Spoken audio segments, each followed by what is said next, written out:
Well. Cowboy fans are in a frenzy once again. If you haven't liked the last couple of days, you're not going to like today. But I'm not in that group. I've actually liked the last couple of days. And I really like this pick. The Cowboys have selected Kaiir Elam. And I notice what the Cowboys keep doing. There seems to be a trend here. Some of these, the majority of these guys, they are getting the, I'm sorry, I was trying to read Ron's comments. They're getting these former first round draft picks. And I'm cool with it. I am absolutely cool with the pick that they have picked up. So we're going to be looking at Matty Dubs again. Y'all make sure y'all give Matty Dubs some love. Matty Dubs be on these picks so quick, man. He puts together film so quick on these players, it's insanity. But today we're going to discuss Kaiir Elam.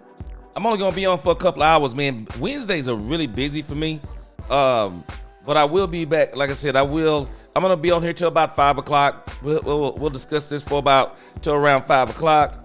And if I'm up to it tonight, I may come back and do an end of the night somewhere around 9 or 10, maybe around 10 or 10:30 for you night owls. I know some of y'all say y'all like the late shows, so I'll be on to probably late tonight. Very busy for me on Wednesdays though. But again, welcome, Cowboy fans and Cowboy hitters alike. I'm the G, and I'm the host of Let's Talk Cowboys, where we talk facts. And if you haven't already, please hit that like button, subscribe if you haven't, become a member, so you know the next time we post another live stream. And also, you can continue to support this channel. Man, we got a lot of great things coming in the future. I promise you we do. A lot of you may not realize that we're brand new, but we're trying to make up a lot of ground. But again, I like this pick. I like this free agent the Cowboys have picked up. And we're going to look at some film on him here in just a moment. Let's get a roll call real quick, and then we're going to get right into it. Yes, let's get a roll call. Big C for Tennessee, what's going on with you? Ron, what's going on, Tennessee? He said, I'm in the crib. Yes, sir. Good to see you in there, too. Ron, what's up? All right, I was trying to read Ron. He said, will they address? Oh, okay, got you. Yeah, some of this, now, think about what Kaiir Elam is. Elam is the Cowboys addressing a need, and they're saying something about him as it pertains to the draft. And we'll bring that up in a moment of why I believe that they're getting him, because I know why they're getting him. Number one, because he's a former first round pick. He got an injury, and he kind of got lost in the sauce in the battle coming out that injury with another cornerback in Buffalo. And so the Cowboys, I know what they're thinking. This guy's good. They're thinking this guy's good, and they're probably thinking he's better than what we had last year, cornerbacks. And they're probably thinking that he's going to be better than anything that we could get in the 5th round. I don't want the Cowboys keep playing around with those 5th round draft picks because we got a lot of them. But they're probably thinking he's better than any corner that we could get in the later rounds, because that's probably where they were going with cornerback. But who knows? Maybe they can still address this cornerback situation in the front end of the draft. But we'll see. But again, roll call. Gregory Davis, what's going on? David Barnes in the crib. Marcus Rowe, what's up? Devontae Sweat, what's going on? We're going to talk about that wide receiver spot in just a moment. P Funk, what's going on? I agree with Big C from Tennessee. He said hit that like button. Y'all hit that like button as you come in. Greg Johnson. Curtis Palmer, what's going on? Man, we adding depth, Curtis. People don't like it, but I love it. Jameson Taylor, hope all is well. 06 USA, what's going on? Appreciate your 6. Yes, sir. We got a lot of great things coming, man. A lot of great things coming. I appreciate it. Lucky Fullwood, let's go Cowboys. I'm with you. Jason Lewis, what up? Really bad aim. What's going on? He said Mahomes cooked him. Hey, really bad aim. Hey, man, Mahomes cooks a lot of folk. That boy cooks a lot of folk. What's going on? P-Funk said the best Cowboy Talk radio show. Man, appreciate you. What's going on? DC4L, Mr. Brightside. Hey, you on the right channel, Mr. Brightside. You got the right name and you're on the right channel. Because you know me, I'm positive with this stuff. Neo, not from the Matrix. What's going on? He said, I don't get half of the Cowboys fans. We're adding depth so we can pick up best player available in the draft. By the way, this is another coaching staff hire. Hey, man, Neo, you own it. I believe so, too. I believe so, too. TME Greatness, what's going on? Hey, man, I love this trade. I love it. I absolutely love it, TME Greatness. I love it. Wild Style, what's going on? Hey, man, I appreciate you. I appreciate you. For sure, Freddie. I mean, Wild Style, appreciate you. He said I'm his favorite podcaster. Yes, sir. Freddie Morales in this crib. What's going on from El Paso? Yes, sir. David J. Love the trade. What's going on, LaQueen? What's up? Good to see you. Double Farm, Texas. Oh, Doobie from Texas. What's going on? Hey, he said he has to be better than Andrew Booth. Man, hey, I think he's going to be a good pick. I do. I think he's going to be a good pick. Yes, sir. Jameson, man, you got to show them people love. He said he went to the dialysis clinic and gave the nurses some hugs. Yeah, you gotta do that when people take care of you. Hey, things going good, Freddie. James Nixon, what up? What up? Good to see you. Walter. Yeah. Oh, hold on. We signed Jack Sanborn. Okay, let me get these greetings out with. I'm gonna run over there. Lucio, what's going on? Yes, good pickup. I believe so too. Very good pickup. Yes, Curtis Palmer, very young. I'm with you. Louise, what's going on with you? 5 minutes in and we picked up Elam. I'm loving it. We love it. I'm loving it. We spackling holes right now. Let's get ready for some sanding, then paint this pretty picture. I love it. I love what you're saying too, Louise. Gary Bookwalter, what's going on? Yes, sir, Gary. If I'm not mistaken, the Rams have informed Cooper Kupp. They are releasing him because they could not get the trade. The Cowboys threw the smoke in the barn. Wouldn't budge. Good. They didn't budge, but they are taking a chance. We're going to see now who wants Cooper Kupp if they let him, when they release him here in a moment. What's going on, Gabriel? Good to see you. Yes, sir. I'm loving everything they're doing so far. Matt D, what's going on? Yes, man. I tried to get on early, man, but I had some things going on. But yeah, I'm gonna be on for a couple of hours, and I'm gonna come back probably tonight, Matt D, and do the late show to make up for not doing the morning show. Marcus Rowe, I'm telling you, they're gathering depth. Another coaching move. You, me, and Neo, we on the same boat. We in the same boat, man. And I think a lot of us are in the same boat too. Man, Marcus, I'm telling you. I said this yesterday, Marcus. Now, Marcus, we're not trying to commit blasphemy here. We're not saying that Marty Schottenheimer is Jimmy Johnson. You know, me and you, we're not saying that. But when I think about these coaches, it reminds me of what they did with Jimmy. And now as I look at what they're doing, it's starting to remind me of what they did in the 90s. And so the Cowboys aren't done yet. This is the part I've been telling people for the last couple of days. The Cowboys are not done. And whether people accept it or not, I'm pretty sure we've done more than we did last year. And we're not even done. We got 3 days of this. I'm fully expecting Cooper Kupp to be picked up by the Dallas Cowboys. I'm fully expecting it. I am, for sure. Let me get a couple more greetings and we'll run over to NFL.com, and then we're going to come back and we're going to watch some film that Matty Dubs has put together on Kaiir Elam. He said, okay, good son 5, boy, the Cowboys. I told y'all that Wednesday is really free agency. The Cowboys are probably going to get busy over the next 3 days. So let's get it. Let's get it, Cowboys. Let's get it. Good son 5, appreciate that. Starting level corner. Hey, DJ, Bruce Wayne, for sure, man. Good to see you up in here. Greg Davis, what's going on? Good to see you. Let me see if I can get to the bottom. Then I'm gonna start back in the middle. C-Base, what's going on? Elam and Sanborn, who are these dudes? Someone tell me. I'm gonna give you some. I pulled up some stuff on Elam, and I'll see if I can get some stuff on Sanborn here in a minute. But I got a pretty good rundown on Elam and who he is. Alex, man, what's going on, my brother? Good to see you. Michael J. Cox, what's going on? Hey, great pickup. I agree with you. Gene Martz, what's going on? He said, we just signed Chicago linebacker. We're going to get this roll call out the way that we're going to go. I want to address my supporters for sure. Sanborn to the Cowboys. All right. I love what y'all telling me. Eternal Dynasty, what's going on? Per James Slater's Cowboys. Oh, that is a megaton bomb if that's true. That is a megaton bomb if that's true. Cowboys not interested in Cooper Kupp. Whoa. Okay, we're going to check that out in just a moment. James Nixon, need to get a pick in the third round or need to get a back in the third round. Man, James, I'm not mad if they get him in the first. That's just kind of where I am.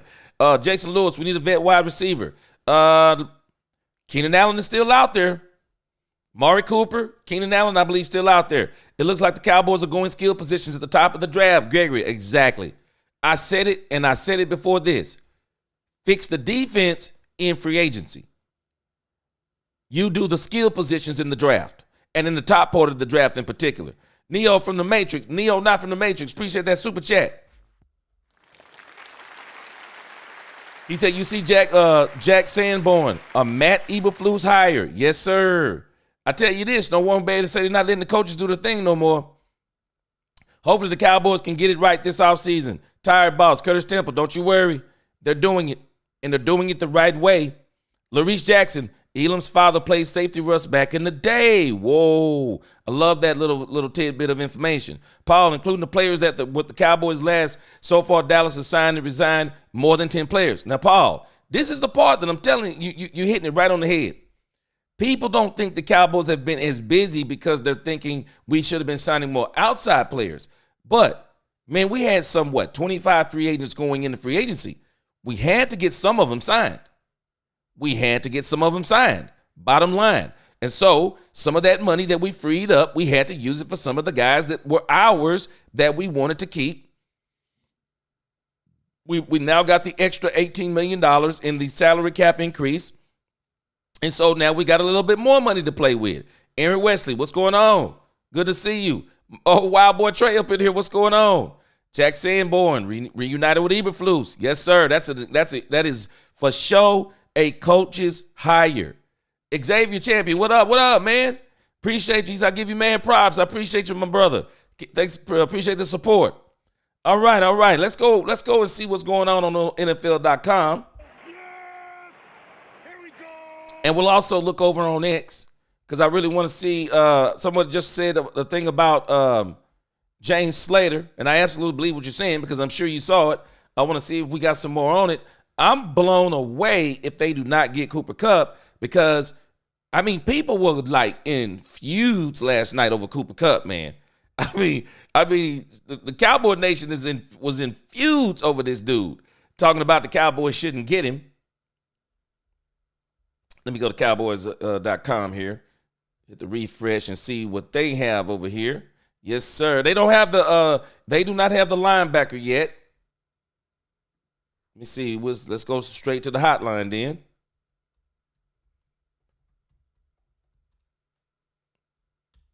I'm pretty sure we'll give Matty Dubs a few moments, and Matty Dubs will give us enough. Matty Dubs will even give us some film on this whole issue.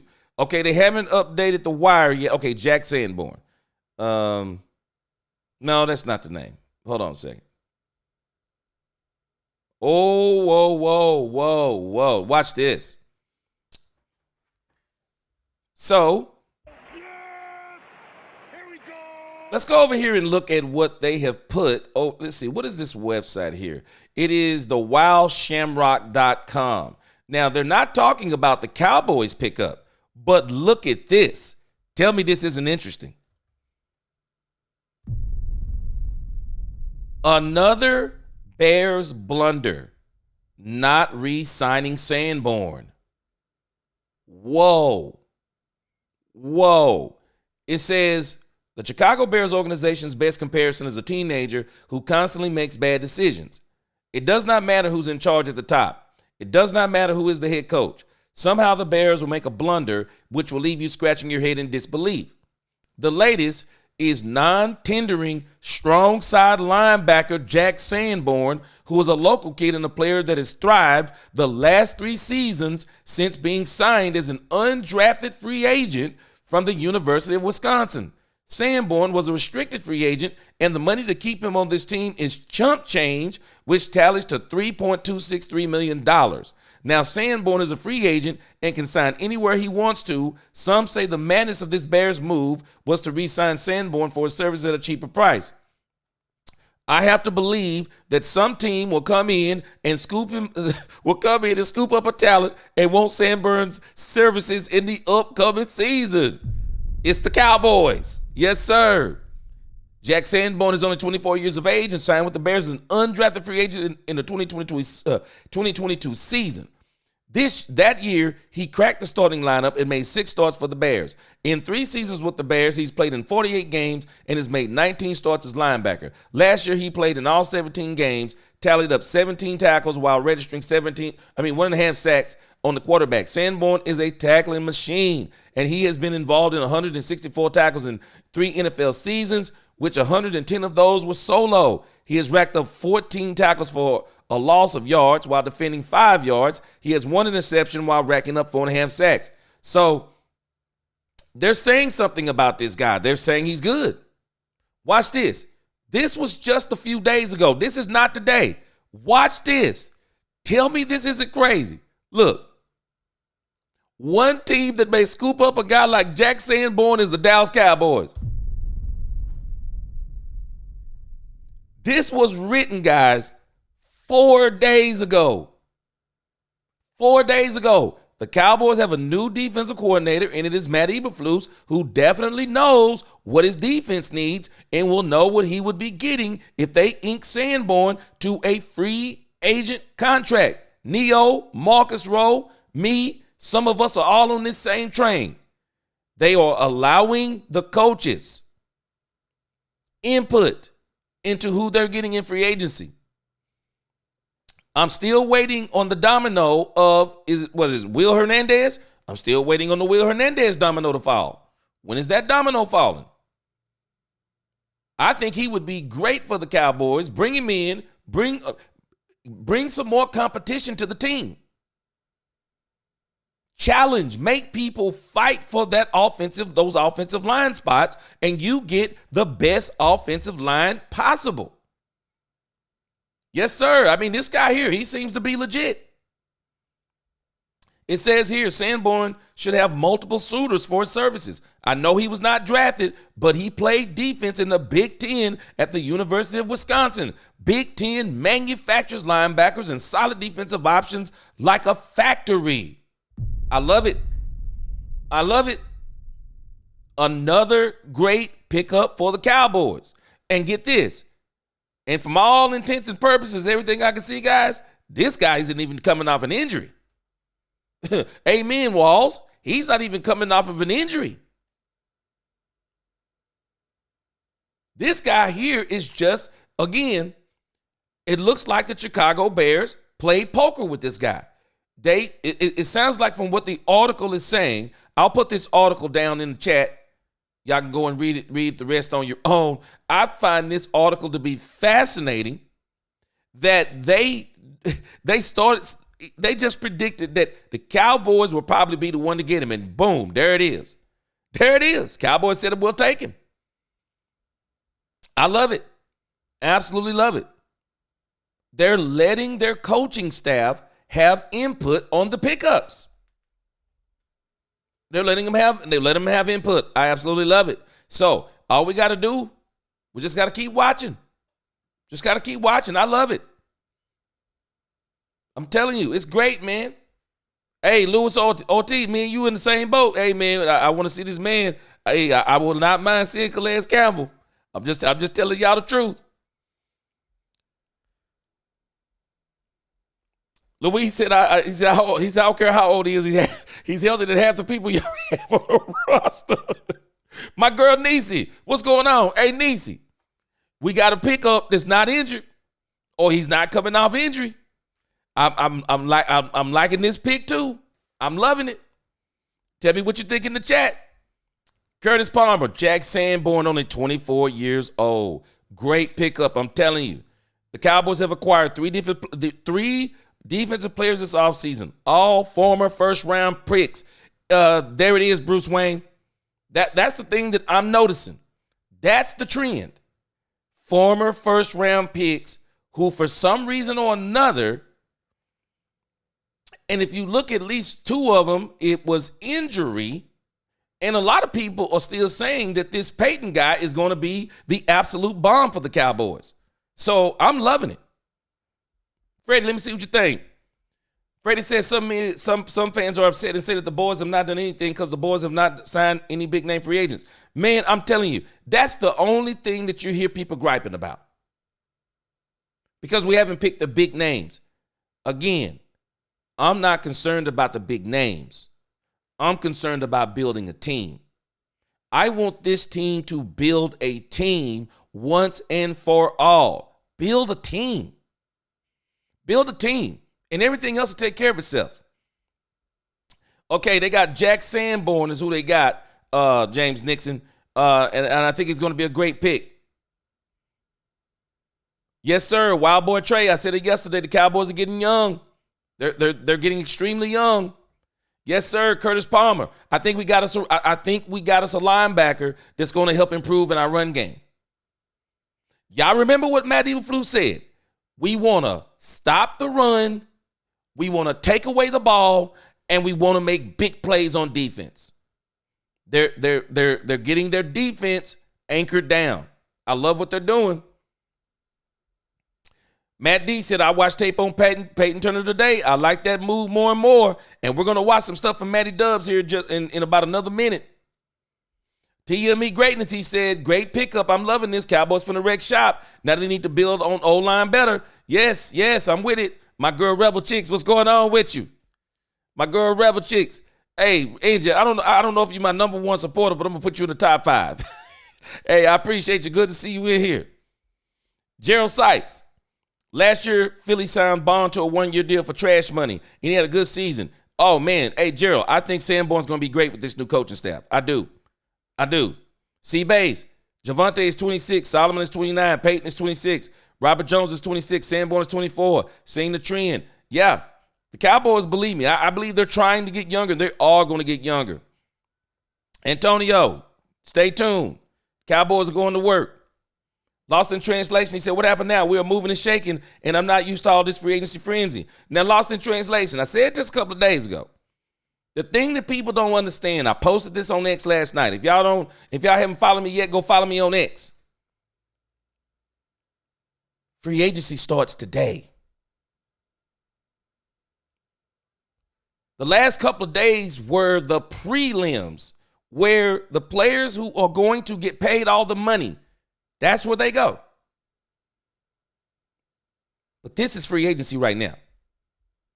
This is free agency. And as a matter of fact, it actually starts 4 o'clock. So, yes, it's actually started at 3 o'clock. I had to go back and look because of the time thing. But it's actually started now. So we in the game now. Reginald Jackson, 17 tackles out of 17 games is not impressive. Now, Reginald, keep in mind, they're telling you that he obviously is probably somewhere in a rotation. At least that's what I'm thinking. But with the Cowboys, he's probably going to be a starter. With the Cowboys, he's probably going to be a starter. And at the end of the day, hey, Reginald, ask yourself this question. Did we get better at linebacker? I got to tell you. I know we don't like it, but hey, they got better. Every move they make, the one thing we cannot say they didn't do is get better. Each move, they get better. Kyer Elam, did we get better? Yes. We lost Jordan Lewis, big loss. Trayvon Diggs, don't know what he's going to be. Kyer Elam, he can come right on this team, and I think he can fight for a starting position. He can fight to be a nickel corner. Maybe he can adjust to be in the slot. Maybe they kind of alternate him and Deron blend between the outside and the slot position, just depending upon what's going on, who they're playing. But again, we got to wait till the whole test is finished. We'll judge free agency come Friday after free agency is done. Then we'll come back after the draft, and then we'll say, what do we truly look like? Because the draft, free agency isn't the whole picture. And that's what I want to encourage us on. Free agency is not the whole picture for us. It's a part of the picture. But what we're doing in free agency is exactly what we should be doing. Depth and defense. I like the offensive line piece. The running back piece, I'm cool. No big deal. It's not going to deter us from getting a running back in the first, second, or please not the third, but the first, second, and the third round. Javonte Williams is not deterring us from getting a running back. The only thing the Cowboys just told us was Javonte Williams. Rico, we love you, but we're not paying you $6 million a year, $5 million a year. The Cowboys just basically told Rico Dowdle, we're not paying you $4 million a year for one healthy season. And I would dare say Javonte Williams. I can't say he's necessarily better than Rico. I think he's got a better burst than Rico. Seems like he got a little bit more wiggle than Rico, but we're going to see all of that as it comes out in the wash. But Cowboys has basically told Rico, we're not getting you back. So I absolutely love it. Drew 912. Nah, he ain't Buckers now. Stop that. Hey, Drew 912. Now, come on, man. You know he ain't Buckers, Urlacher, Secretary, or Wilbur Marshall. Nah, he ain't them. Nah, we ain't even playing like that. Drew 912, stop it. But he said they might not have re-signed him because he wasn't good enough and was being replaced. Or this is the game. Drew 912, this is the game. Some of this is a poker game. Sometimes you have players and you're willing to gamble and you hope no one gets them. So when they come back to you, you can pay them less money. This is a game too. You got players you put in that category. You got players that you say, hey man, this guy's good, but I don't know if I necessarily want to commit this amount of money. I'm going to tell you something about this league that's real strange. It chews you up and spits you out. This league will bring you in, and if you're not up to par, and I'm not even saying up to par sometimes. If you don't swim and you sink because you're just not ready to swim yet, man, this league will throw you away. And then those players, they'll make their way around and they get their chance again and they come back, man, and they look a lot better. Again, one man's trash is another man's treasure. And I'm going to tell you something else, you guys. One of the things that the Cowboys are doing, they're getting guys who are hungry. Now, I'm not saying other guys aren't hungry, but I'm telling you, I equate this to the rap game, for example. I want you to think about what happens to rappers. Now, some of us may be too old to even associate with this type of analogy, but let me explain what I'm telling you. You ever notice how different a rapper sounds once he gets the money? Go look at some of your favorite rappers. Tell me, were they better before or after the contracts? Tell me, were they better before or after? Guys who are trying to get on, guys who are trying to prove themselves. When you are in prove it mode, your mentality is just different. Now, some guys just got great ability, and some of these guys who get signed on those first and second days, some of these guys just got ability, and they just got so much ability. Again, the analogy about why Kobe Bryant was always mad at Shaquille O'Neal. Kobe was mad at Shaquille O'Neal not because he didn't like him. He was mad at Shaquille O'Neal because Shaquille O'Neal was so naturally gifted that Shaquille O'Neal was not serious about working on his craft. Kobe Bryant coming in the gym at 3 and 4 o'clock in the morning, staying late and all this type of stuff, shooting free throws, jumpers, and working on his game. Because Kobe understands, while I'm good, I don't have the natural ability of a Michael Jordan. I don't have what Shaquille O'Neal has. So I got to keep working on my game. Don't get me wrong. Kobe was an absolute monster. But understand, Kobe and Jordan both share some things in common because Jordan, people do not give Jordan enough credit. A lot of natural ability, but he also worked hard. Jordan worked hard to get to where he got as far as his play level. But then you get a guy like Shaquille O'Neal, man, he's such a freak athlete, he ain't working as hard. I bet you if Shaq could go back now, Shaq would do everything different. And I'm saying that to say that sometimes when you get the guys who know they're going to get the contracts, we may not even be realizing what would those guys look like hungry. Another analogy. How many players have we seen that are better before they get the big contract? They're better before the big contract. It's like they peak before the big contract. And then once they get the contract, what do we see? Either a gradual decline, some or a steady decline, some drop off a cliff, and then we get some, they continue to, they continue to be on the incline. But the Cowboys are getting players that are hungry too. Because I don't know about you, but if I'm undrafted, if I'm Kaiir Elam, if I'm those type of guys, if I'm Peyton, oh no, I'm hungry. I got to prove to this league that I am good enough. I got to prove to the Cowboys that you're going to extend me after I ball out this season. You're going to extend me. I like what they're doing. I like what they're doing. And they're also saying, and our coaches are good enough. They're saying our coaches are good enough that they're going to be able to bring some great things out of these guys. Alejandro, appreciate the super chat. $10. Yes, sir. They were allowing the coaches to move like Jimmy Johnson, I think it was what we're talking about. Yeah, with these early moves. They are. They are. I'm telling you, man, we won't be able to say after this season, we will not be able to say after this season, they're not letting the coaches have some input. No, they're having plenty of input. You can tell by these picks.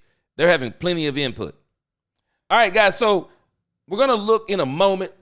Trust me, Matty Dubs. If y'all have not subscribed to Matty Dubs, please subscribe to Matty Dubs. And please tell him that Let's Talk Cowboys sent you over there. Matty Dubs is on these, man, Matty Dubs is on these picks so fast, it is insane. So we're going to go over here and check out Matty Dubs. He got some film. He's got some film on Kaiir Elam. That's who I want to check out. And then we'll go back because I'm pretty sure he's going to have some tape. I bet you he's already putting the film together. I bet you he's already putting the film together on Sanborn. But let's go to Kaiir Elam real quick. And then we'll get Sanborn in there too. Cowboys are making a very good trade here, acquiring former Buffalo Bills first-round pick in Kaiir Elam. The Bills are receiving a 5th and a future 7th-round pick for Kaiir Elam, and also giving up a 6th-round pick in return. In this video, I want to break down who Kaiir Elam is, why he's a good player, and why I think this is a come-up for the Dallas Cowboys. We're going to break it all down. First play we're going to notice here is going to be straight zone coverage here. So Kaiir Elam's job is to strictly read the quarterback's eyes. Most of the time, quarterbacks will tell you where they're going with the football by using their eyes. So Mac Jones is the quarterback on this play. We're going to see a flat by the wide receiver and kind of like a go ball to the outside. Now watch Kaiir Elam. Once Mac Jones drops back in the pocket, his eyes are solely on Mac Jones. Now, Mac Jones is immediately going to look over here at Christian Kirk, and Kaiir Elam kind of baits him a little bit and almost jumps us for a pick six. This guy's got really good instincts, and this season ranked as the 69th best cornerback in the NFL in terms of pass coverage. Now, when you do the math, over 223 cornerbacks in the NFL, 69 is actually pretty damn good when you think about, well, there's 3 starting quarterbacks on corners on every team. I don't know what the math is, but he's within the starting echelon of corners in the NFL. And to only give up what they did, it's an absolute steal. All right, now, you guys know I'm not going to lie to you. I'm going to keep it a buck, right? He was not great when it comes to his first couple of years in the NFL, but this last season really felt like he broke out. We're going to get a quick bubble screen here. Wide receivers trying to block up here. I mean, this is a perfect play call, but watch Elam here. Does a great job breaking right through and making a big-time stop in the backfield, right? Now, Kaiir Elam ranked the 35th best run-defending corner in the NFL, and the 69th best cover corner in the NFL. So obviously you're getting a guy who played about 300 reps this year, 300 snaps, and played very well in those limited snaps. Now, Listen, it is a small sample size, and maybe the Bills are trying to trade high on a good season, but this is a guy with a ton of potential. Was a first-round pick for a reason, has IQ, has, ball skills. This guy can be really good. Is it worth it, the trade? Hell yes. They barely gave up anything for a former first-round pick. Now, here's a play in run defense. Again, 18th best, not 18th best, but 35th best run defending support as a corner. And here's another one, gets by, right? Disengages, gets a stop in the backfield for a loss of 1. I really do like Kaiir Elam. I might be a little bit high than others, but look at him contain the edge here, bite down, and then make a tackle. Let me know what you guys think in the comment section down below. When you look at the Cowboys team right now, obviously, you have Deron Bland and Trayvon Diggs and Kalen Carson, right? Andrew Booth, all cool. And they take a lot of risks on guys that were former highly drafted because of those assets, those traits, those characteristics that they have to be first round picks, right? So they're just hoping this guy pays out, right? We don't know what's going to happen, but in terms of what they gave up and what they're getting in return, I think this is a big-time pickup for a team that just needed more depth at corner. He's not going to be asked to be a day-one starter, and if he does, I think he'll do pretty well. Last season, the Dallas Cowboys ranked 31st in yards allowed per pass. They also ranked 27th in opposing completion percentage allowed, so this team needed help in a bunch of areas. 28th in yards allowed per carry. Again, I think Elam's a good run support corner. I don't mind this at all, man. I know I said that a lot, but I like this trade for the Cowboys. I really think this is going to be a steal for them. Let me know what you guys think in the comment section down below. Also, hit the like button, subscribe to the channel, join the family if you're new. It's free. It doesn't cost anything, and we're going to be doing a full Cowboys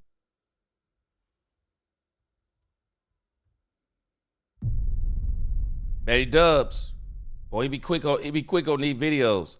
Hey, I'm telling you, at the end of the day, and let's look at this real quick. Let's pull up this.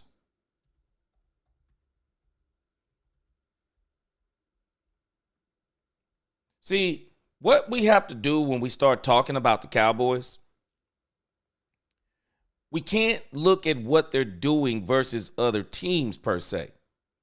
What we first have to start is with our own team. Are we better with Kaiir Elam? Now, let's look at the Cowboys depth chart. Cowboys depth chart right now. Trayvon Diggs, Deron Bland. Those are our corners. Right now, I would dare say Kaiir Elam is better than Andrew Booth Jr., Troy Pride Jr. I would dare say he's better than, now the Cowboys, I guess they were high on Kalen Carson. I would say Kaiir Elam, I need to see some more, but hey man, Kalen Carson was getting tore up out there.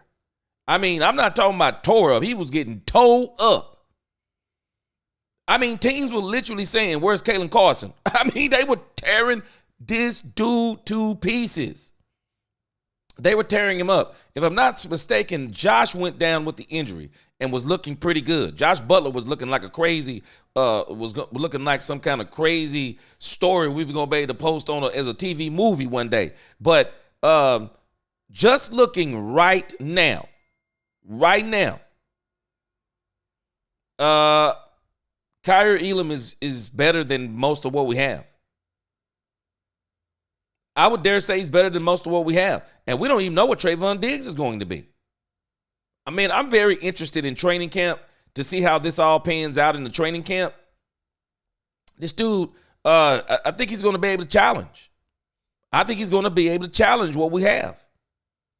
This dude is going to be on the field for the Dallas Cowboys. I'll be shocked if he's not. I'll be shocked if he's not on the field. But I do think when you look at the cornerbacks we have, he has to be third or fourth at the least. Third or fourth at the least. And I think this is also going to play into maybe he jumps in and takes Jordan Lewis' place. I got a couple of articles on him here. Let me see here. I also went back and did a couple of articles on him. He played, of course, some of you guys who follow college football, he played for the Gators.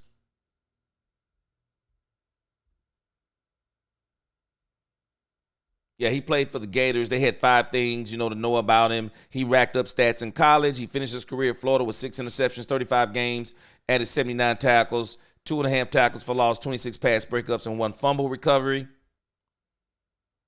But I'm telling you, man, the Bills were high on this kid, man. The Bills were very high on this kid. I mean, look how they were talking about him when he came out, man. People were talking big about this dude. They really were.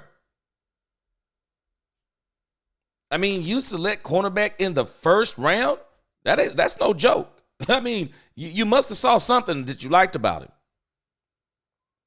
First former Gator is off the board in the 2022 NFL Draft. Cornerback Kaiir Elam will play for the Buffalo Bills to begin his professional career.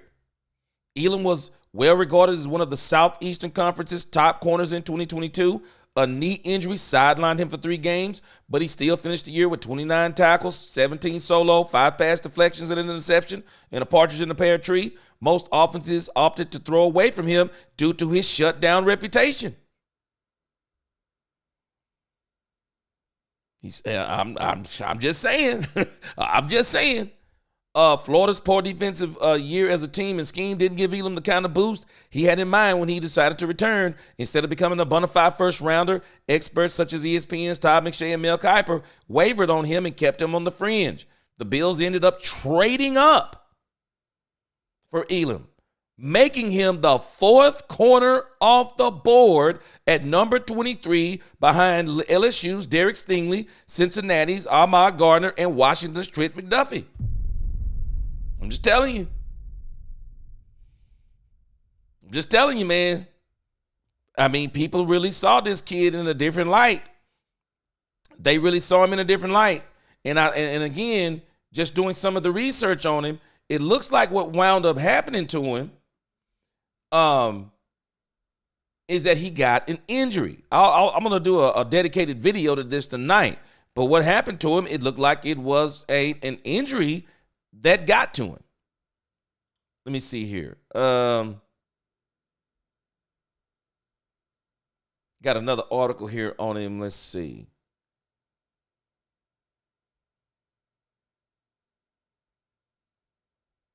But again, if I'm not mistaken, he had an injured ankle. There was a ligament, I'm thinking, in his ankle. He had an injured ligament in his ankle. He tried to play hurt, and it didn't work out. And by the time he came back, they had another cornerback that was kind of on the come up, and he's the cornerback that took Elam's place. And so Elam's snap count went down. Yeah, Elam's snap count went down.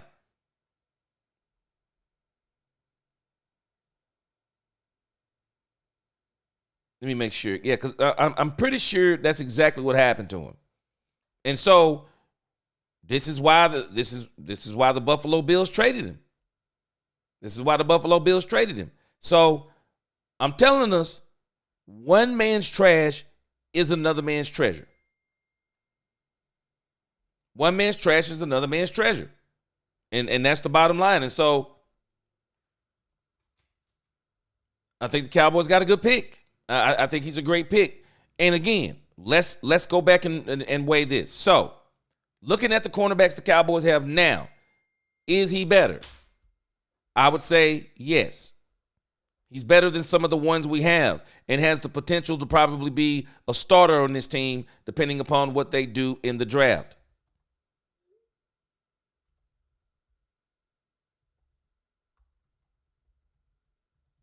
Hold on, I'm answering the message. Y'all forgive me. Hold on. All right. But I just think it's a good pick. Because if you're talking about getting a cornerback in the back part of the draft, is there a cornerback that you would get in the 5th round that you believe that would be better than Kaiir Elam? I think you'd be hard-pressed. Now, some of you guys who watch college football, you probably know a little bit more than me on this. But, man, I'm just telling you, I think this is a good pickup for the Cowboys. I really do. I just think this is a great pickup. It is. It's a great pickup. and the risk is so low. I think it's a great pickup. Gary McKnight, what's going on? Lord Nova, I see y'all up in here. Yes, sir. Roger M, what's up? He said, you put this team against the top teams right now, Detroit, Philly, Packers, Chiefs, Buffalo, what's going to happen? Now, Roger M, remember what I just said earlier. You can't do it right now. Right now it's too early. You can't do it right now. We got to finish the process of free agency. Then let us get the draft. And then when we get our draft and our free agency, you come back and ask me the same question. Right now, we haven't even filled the roster up yet. We haven't filled the roster. We're still an incomplete team. So we got to get the rest of the roster. So what we're creating right now, Roger M, just stay patient. It's depth. It's the thing that sunk us last year. We are typically so top heavy. Once a starter gets hurt, we struggle. We're done. We're down for the count once, and then we start just trying to go and find just bargain. I mean, worse. I mean, I'm not going to talk bad about these guys, but when you start comparing them to the starters, the drop-offs are so bad. The Cowboys are saying not again. They're saying not again. We're not going to drop off like that again. They're building depth, and they're getting guys that can actually be starters on this team, that even if they wind up as backups, if someone gets hurt, they can still be starters. Wilson says, so he won't show how much he blows coverage and can't read a stunt. Well, we'll see. Now, again, Wilson, take this, what I'm telling you. I mean, you can take it or leave it, but just understand what I'm telling you. This is what they got the coaches for. This is why they're doing these moves. They're saying that we now have the coaches, that we feel like that if we make moves like this, unlike the last 3 years, we're going to bring in guys, and these coaches are going to have them prepared. That's what they're telling us. They're telling us this just point blank. This is what they're telling us. I'm not mad at it.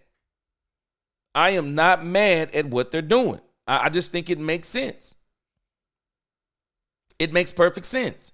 You have to build depth. We think that big-time players was our problem last year. No. Yes. Did we need a number 2 wide receiver? Yes. Do we need a running back? Yes. Do we need to fix the line? The Cowboys think they already have the line, so don't even sweat that part. But again, the biggest thing that the Cowboys feel like that destroyed them last year was depth. We got injured left and right, and all that, those veterans we let go.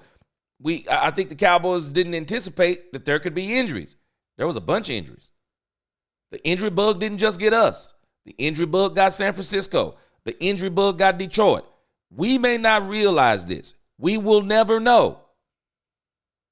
But the Detroit Lions injuries changed the entire playoffs. Changed the entire playoffs. I watched Jared Goff commit 5 turnovers against the Houston Texans. But the Detroit Lions defense, healthy, was so good, they still beat the Houston Texans. They still beat them. Problem was, they couldn't withstand turnovers with a decimated defense. I'm telling us, the playoffs might have been different. The Super Bowl might have been different had the Detroit Lions not got injured. San Francisco, I mean, they were pretty much injured all season. We saw what happened with them. These teams, some of these teams are trying to build depth. They're not after the big name players. We keep thinking we're the only team that didn't get the big name players. I know what we're doing. We're looking at the Washington Commanders, and we're looking at what the Philadelphia Eagles did last year. But again, just pump the brakes on the Washington Commanders. Just pump the brakes. Let me tell you something about this league. It has a way of catching up with rookie quarterbacks. Yeah, them rookie quarterbacks, Dak Prescott did it. Joe Burrow did it. C.J. Stroud did it. I mean, how many of these rookie quarterbacks have we not seen come in? One of our own did it. What happens the following season? What happens? You lose players on that team. You lose players on your team. And your team don't look the same. You suffer injuries. And not only that, but teams get tape on you. Let me tell you what these defensive coordinators are doing right now, especially in the NFC East. They're studying tape on Jalen Hurts. They're studying tape on Jaden Daniels. They're studying tape. Some of them are studying tape. They already kind of know what Dak Prescott is. Their concerns, and I'm telling you, the Eagles also got a break on this. The Cowboys were injured without Dak Prescott both times they played him. And you may say, oh, no way Dak was going to beat him. Dak has owned Philadelphia, even when they've had good teams. Absolutely owned them. Dak Prescott has owned the NFC East, and he's owned the Philadelphia Eagles even when they had good teams. So, the Cowboys were not healthy. I'm telling you what the Cowboys are thinking. Healthy, we would have won 10 games last year. Healthy, with these players we're adding, we're better than most people think. I'm telling you what the Cowboys are telling us. We can call it crazy or arrogant, but I'm telling you what they're telling us. Because, and can we argue? Would the Cowboys have won at least 2 more games with Dak Prescott? Would they have won 3 more games had they not been injured? Would they have won 3 more games if they ran the ball earlier? I think they're telling us something that even we're not acknowledging. Yeah, we know they are what the record says they are, 7-10. But they're telling us, look at the context. Injuries, no quarterback, things going on with Mike McCarthy. The coaching. We were getting tore up on the back end. This is why they let L. Harris go. You hear what I'm telling you the Cowboys are saying? We're better at the coaching positions. Again, somebody asked the question, could we beat these teams if we played them today? Again, so now we got to ask the question. So if we look at these NFC teams, I think Detroit was mentioned. Detroit, Washington, Philly. We start looking at these teams, right? Let's start with the coaching staff. Would you say our coaching staff is better than Philly's coaching staff? We don't know what Philly is going to be. Philly has lost some players. Philly lost Kellen Moore. We don't know what they're going to be. We don't know what they're going to be. But I'll tell you this, looking at the Cowboys coaching staff, I'll take the Cowboys coaching staff over the Philadelphia Eagles coaching staff right now. I'll take Brian Schottenheimer and his coaching staff over Philly's coaching staff right now. Washington Commanders. The coaching staff of the Cowboys versus the Commanders. Who you got? You might take Dan Quinn over Brian Schottenheimer. But if you look at that coaching staff in totality, who you got? I'm telling you, the Cowboys coaching staff stacks up pretty well. And it didn't in the past, but it does today. The coaching staff stacks up really well. Think about the Detroit Lions, another one of the good teams in the NFC. Lost the OC and the DC. What are they going to look like? I'm just telling us, we're looking way better. See, we're starting with the players.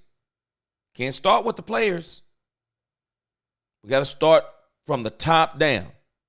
Now, Jerry and Stephen Jones, they are what they are. But I'm giving Jerry and Stephen Jones credit. And I've been doing it more and more since the end of the season. I'm going to give them credit on this. Well, ever since they let go of Mike McCarthy, I think it was one of the best moves they did. They're allowing Brian Schottenheimer to do his thing. No one's going to be able to say the Cowboys did not let Brian Schottenheimer do things his way. No, they're not bullying Brian Schottenheimer. They believe in him. They're saying, Brian, tell us what you want to do. Tell us what you want to do. And the coaching staff, I'm telling you, we're talking about the players first. Hold on. I'll take the Cowboys coaching staff right now. I'll take it over the Detroit Lions. I'll take the coaching staff over the Minnesota Vikings coaching staff. I will. Now, the Rams have a really good coaching staff. But I'm telling us, guys, the Cowboys are ecstatic about the coaching staff they've put together. And they're bringing in former first-round picks, and they're saying something. And I love what they're telling us. We're going to see if it comes to fruition or not. We're confident in our coaches. We're listening to them. We're going to trust them. We're going to bring in some players they want, and they're going to make our defense. Let me tell y'all something. You can tell me anything you want to. Looking at the players the Cowboys have picked up right now, the defense is better. The defense is better right now. The defense is better. When we finish the draft, I promise you, all of us are going to say the same thing. The Cowboys offense, 10 times better. 10 times better after the draft, because they're going to go in there and they're going to get us a running back that's going to make our head spin. And I think they're going to get 2. I do. I think they're going to get 2 for sure. Neo not to the Matrix, not from the Matrix. Tank Lawrence to the Seahawks. Good riddance. He thought he was coming to he thought he was going to walk into the Cowboys offices talking about $14 million. Wasn't happening. Wasn't happening. And I'm telling you something, Tank Lawrence going to the Seahawks is the Dallas Cowboys saying we didn't want him. Cowboys didn't want Tank Lawrence. And I think Tank Lawrence rubbed some people the wrong way in that locker room. Because I looked at, you think about the interaction that was on the sideline between him and Micah Parsons. And Micah Parsons could not be talking about anyone except for D-Law. When he said, when some of the older players got hurt, that allowed some of the young guys like me to become leaders. And I also felt like there was an unbalance in the locker room because of some of these older players. Who are you talking about? D-Law. He's talking about D-Law. And I'm telling y'all about DeMarcus Lawrence. DeMarcus Lawrence could have actually played for the Cowboys this year. I 100% believe it. He didn't want to. One, he wasn't going to play hurt. Two, he kind of figured he wasn't going to be with the Cowboys next season. He just wasn't going to do it. And there was nothing the Cowboys could do because of the contract. And I'm sure you can't make him play hurt. The Cowboys just said thanks, but no thanks on D-Law. I'm with it. No loss on DeMarcus Lawrence for me. Jay Recruiter, he says D-Law's a big loss. He was a run stopper. Though, I think the problem is on him, Jay Recruiter, because that was his strength. I think his mentality is what they don't care to lose. I think it's D-Law's mentality. Man, let me tell you something. Y'all know this. It didn't even set right with Stephon Gilmore, and he'd only been a Cowboy 1 year. Man, Stephon Gilmore was livid over what D-Law said. He was livid. No, they didn't want they didn't want DeMarcus Lawrence. Let's see here. Let's see if we can. I wonder what the contract is, because the Cowboys, he had a $14 million price tag out there for the Cowboys. And I think a part of D-Law didn't want to play for the Cowboys either no more. Don't let me not make this like he wanted to play for the Cowboys. They didn't want him. I don't think he wanted them either. I don't think he wanted to play with them either. I think that D-Law was tired of playing for the Cowboys, because when he said we were mentally drained, he didn't want to play for. And when you talk about being mentally drained, think about what Oso Digizua said. Oso Digizua said that the stuff that Jerry does doesn't bother him. Now, let me tell you something about the younger guys on this team. I think a lot of them think like that, because I know Micah Parsons thinks like that. And the reason why I know Micah Parsons thinks like that, because he's so fond of Jerry Jones. He's just like Jerry Jones in some respects. Micah Parsons has no problem with the stuff Jerry Jones does. Right now, Micah Parsons ain't tripping on his contract. Micah Parsons isn't tripping on his free agency stuff. Micah Parsons ain't tripping. He likes Jerry Jones. Probably going to come out and defend the moves that Jerry Jones has made. These young guys, they're saying, Freddie Morales said this early on. We were having these discussions. It's about the players on the field. Well, Oso Digizua shared the same sentiment. Also, Diggy Zula shared the same sentiment. I'm not sure DeMarcus Lawrence shared the same sentiment because when DeMarcus Lawrence started explaining himself, DeMarcus Lawrence was talking about the stuff in the media, people talking. Man, they didn't want DeMarcus Lawrence. Remember what I told y'all about Mike McCarthy? People can tell me anything they want to about Mike McCarthy. Nope, the deal didn't fall through. If I want you, I'm not giving you an offer you can refuse. If I want you on my team, I'm giving you an offer you can't refuse. If I really want you to be on my team or be my coach, I'm not sitting down with you talking about, okay, now if you're going to be here, this is what's going to have to change. A, B, C, all the way through Z. What? If I change A through Z, that's not even me no more. If I change A through Z, I'm you. Nah, I pass. That's why they came in like that. You don't come in like that with somebody who you want. When you want somebody, you come in and you say, hey, man, you know what's going to take? I went for a job one time and did a quote-unquote tryout. The moment I hit the back room, the first thing they asked me was this. What will it take for you to be the preacher here? When you want somebody, that's what you ask. You don't say, hey, if you're going to be here, let me tell you what you're going to have to do. Boom, boom, boom, boom, boom. No, what will it take? They didn't want Mike McCarthy. Same thing with D-Law. D-Law coming in there, his agent talking about we got the number on the desk. Cowboys looked at that thing and burned it. I bet you they didn't look at it twice. I guarantee you, they didn't look at it twice. Azteca said whoever we draft is going to be our number one running back. Javonte Williams will be number 2. Azteca. And I'm going to tell you this. Do not be surprised. I am not banking on Deuce Vaughn being the 3rd running back for the Cowboys. Do not bank on that. I will not be surprised if the Cowboys double up in this draft on running backs. It's too loaded. The Martinez kid from Miami, I see him being a 5th round draft pick for the Cowboys. 1st round, it has got to be one of the top 10 running backs. It has to be. And I would dare say it has to be one of the top 5 running backs. I mean, I want Travion Henderson. I'm definitely not going to be mad if it's Amarion Hampton. I'm not going to be mad if it's him or Travion Henderson. But I believe they get the running back early, and I think they get the running back late. I think they're going to double up because you can't go on Javonte Williams. Javonte Williams is your number 2, and Deuce Vaughn is your number 3. You're going to find yourself doing the same thing you did last year. The moment a running back goes down or something's not going right, now you're going to be out there scrambling for a running back. No. I say the Cowboys get 2 running backs in this draft. Wouldn't even be surprised if they picked up another one in free agency. I wouldn't be shocked. T. Lamont, what's going on? He says when they draft a running back round 4, you won't be saying that. T. Lamont, they can't draft a running back round 4. We ain't got a 4th round draft pick. They ain't got no choice. The Cowboys have got to draft a running back 1st, 2nd, or 3rd.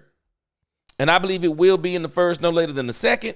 But I also think they're going to get one on the back end on the 5th. And if they don't get him in the 5th, they'll get him in the 6th. Timothy said Keenan versus Kupp. Keenan all day. You know what, man? I'm gonna tell you something. Keenan Allen right now, I bet you could get Keenan Allen at a very good price. Keenan Allen would be a very good pickup for the Cowboys, especially at the price they could get him at right now. And man, someone mentioned that this dude could he could come in and play the slot for the Cowboys. Could you imagine Keenan in the slot for the Cowboys? Him and Dak Prescott would eat. He could eat. Yeah, T. Lamont, they don't have a 4th round draft pick yet. James Taylor said D-Law will be missed. I don't think he will be. I don't think he'll be missed. I don't think he'll be missed. I think he's exactly who Michael Parsons was talking about. And y'all remember, he was the one that told Michael Parsons to shut the F up. I'm telling you, I don't think he's going to be missed. I think the young guys on the Dallas Cowboys team are starting to rally around each other. I do. And I don't think they would. I'm telling you, I bet you nobody tripping over DeMarcus Lawrence. Ain't nobody tripping. Whoa. Neo, not from the Matrix, is killing it. Cowboys trading for Titans linebacker Kenneth Murray. Man, I'm telling you, boy, the Cowboys are addressing needs up in this thing, man. They are addressing needs. Let me check over here on X. NFL.com is not up fast enough. Man, them boys are getting to work, man. Them boys are getting to work.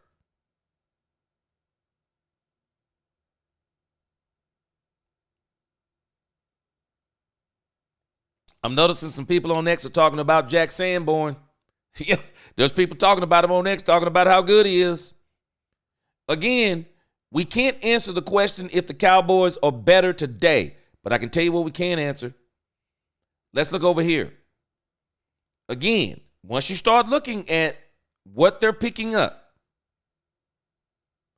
are we better at linebacker right now than we were before? I'm going to say yes again. I'm going to say yes. I think we may be better at linebacker right now if these two picks come through. Oh, I'm sorry, if the next one comes through. Let me update over here, see if they got Sanborn on here. Okay, they haven't updated it yet. At least I don't think they have. Let's see. Haven't updated it yet. Cowboys are getting to work, man. They are. Let me pull it up real quick, man. I appreciate you, Neo. Let me see.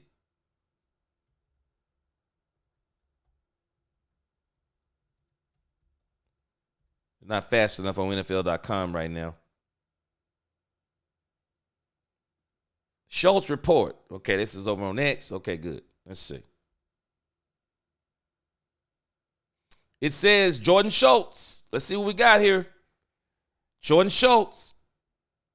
The Titans are finalizing a trade to the Cowboys for linebacker Kenneth Murray, per sources. Yes. Solid move. Man, people be brutal on these players. Somebody said, who's going to get burned on halfback wheel routes now? Man, these people crazy. Let's see. Man, these people have been tripping me out talking about Michael Parsons getting traded. Man, Michael Parsons is going absolutely nowhere. Michael Parsons is not getting traded.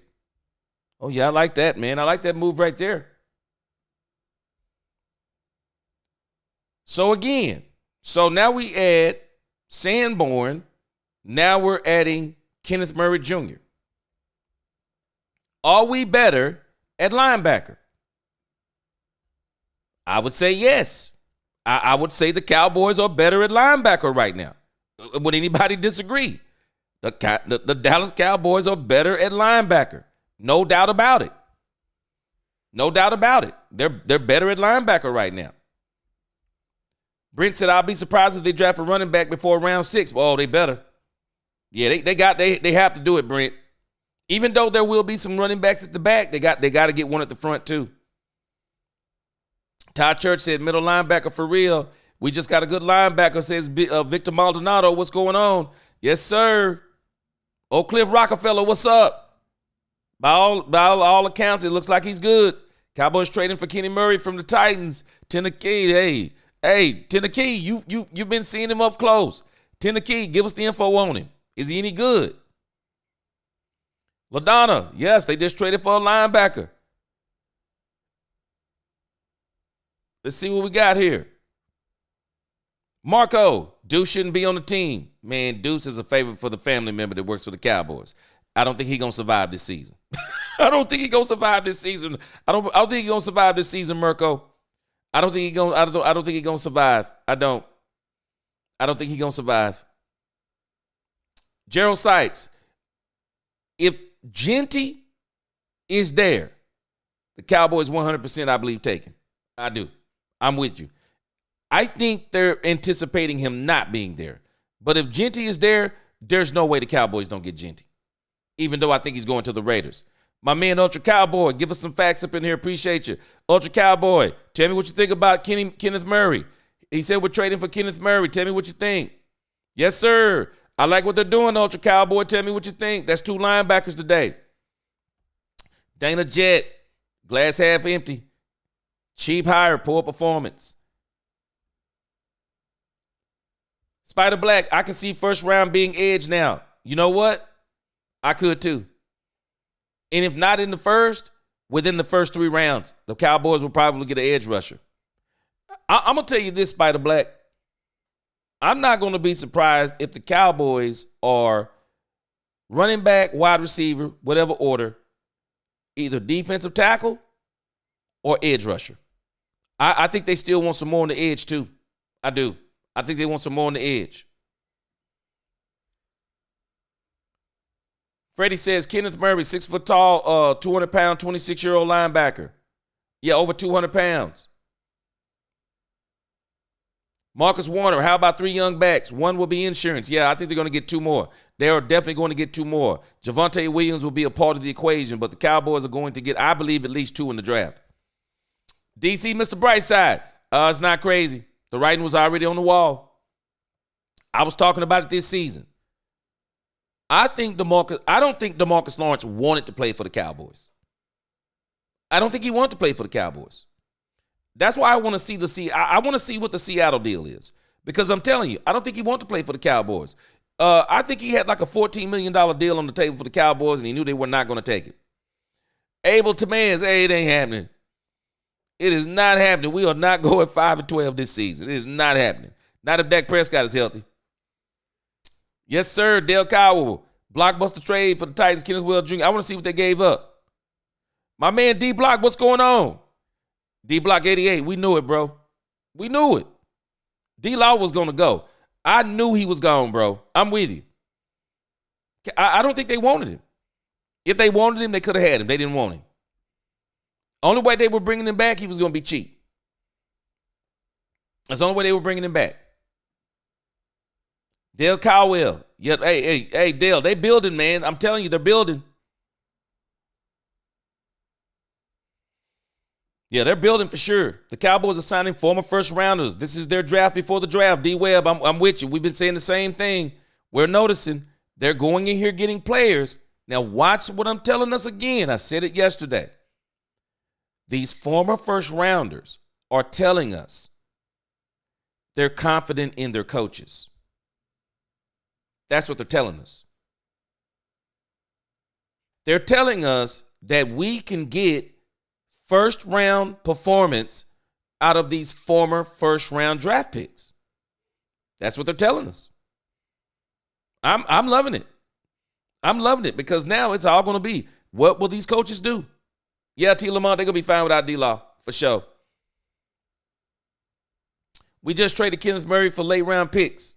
Yes, sir. Ultra Cowboy. He's giving us a skinny on Keith Murray Jr. Ultra Cowboy said a team captain in Tennessee and an immediate starter in Dallas. I believe so too. Accounted for 95 tackles and 3.5 sacks in 14 games last season. Another former first round pick heading to Dallas. Now, y'all tell me what you think about this. I think what's unique about this is not only are they confident in their coaching, I think they're saying that these guys are going to fit the scheme that we want to run.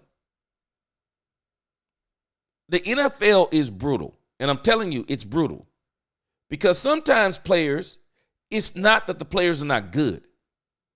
Sometimes the players don't fit the system. And good players can get thrown away simply because they don't fit the system. That's the bottom line. You put players in the right system, they'll thrive. You put them in the right system, they'll thrive. They will.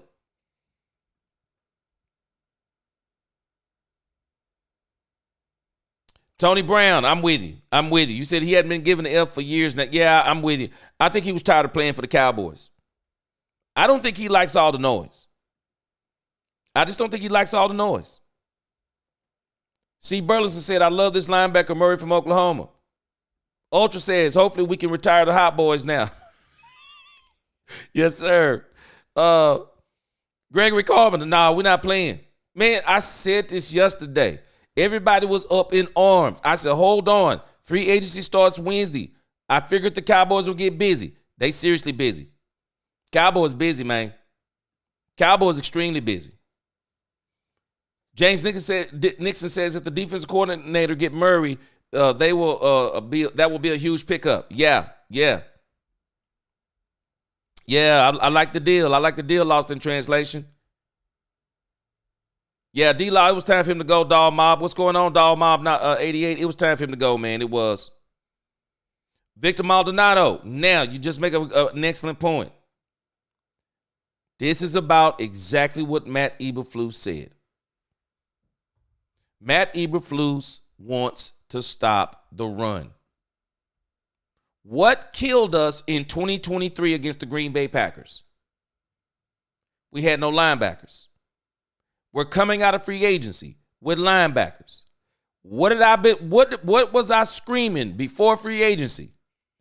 Build your defense in free agency. Get your skill positions in the draft. Get your skill positions in the draft. Get your wide receiver, get him in the draft. You want a running back? Get him in the draft. And I say in the draft, you get 2 running backs.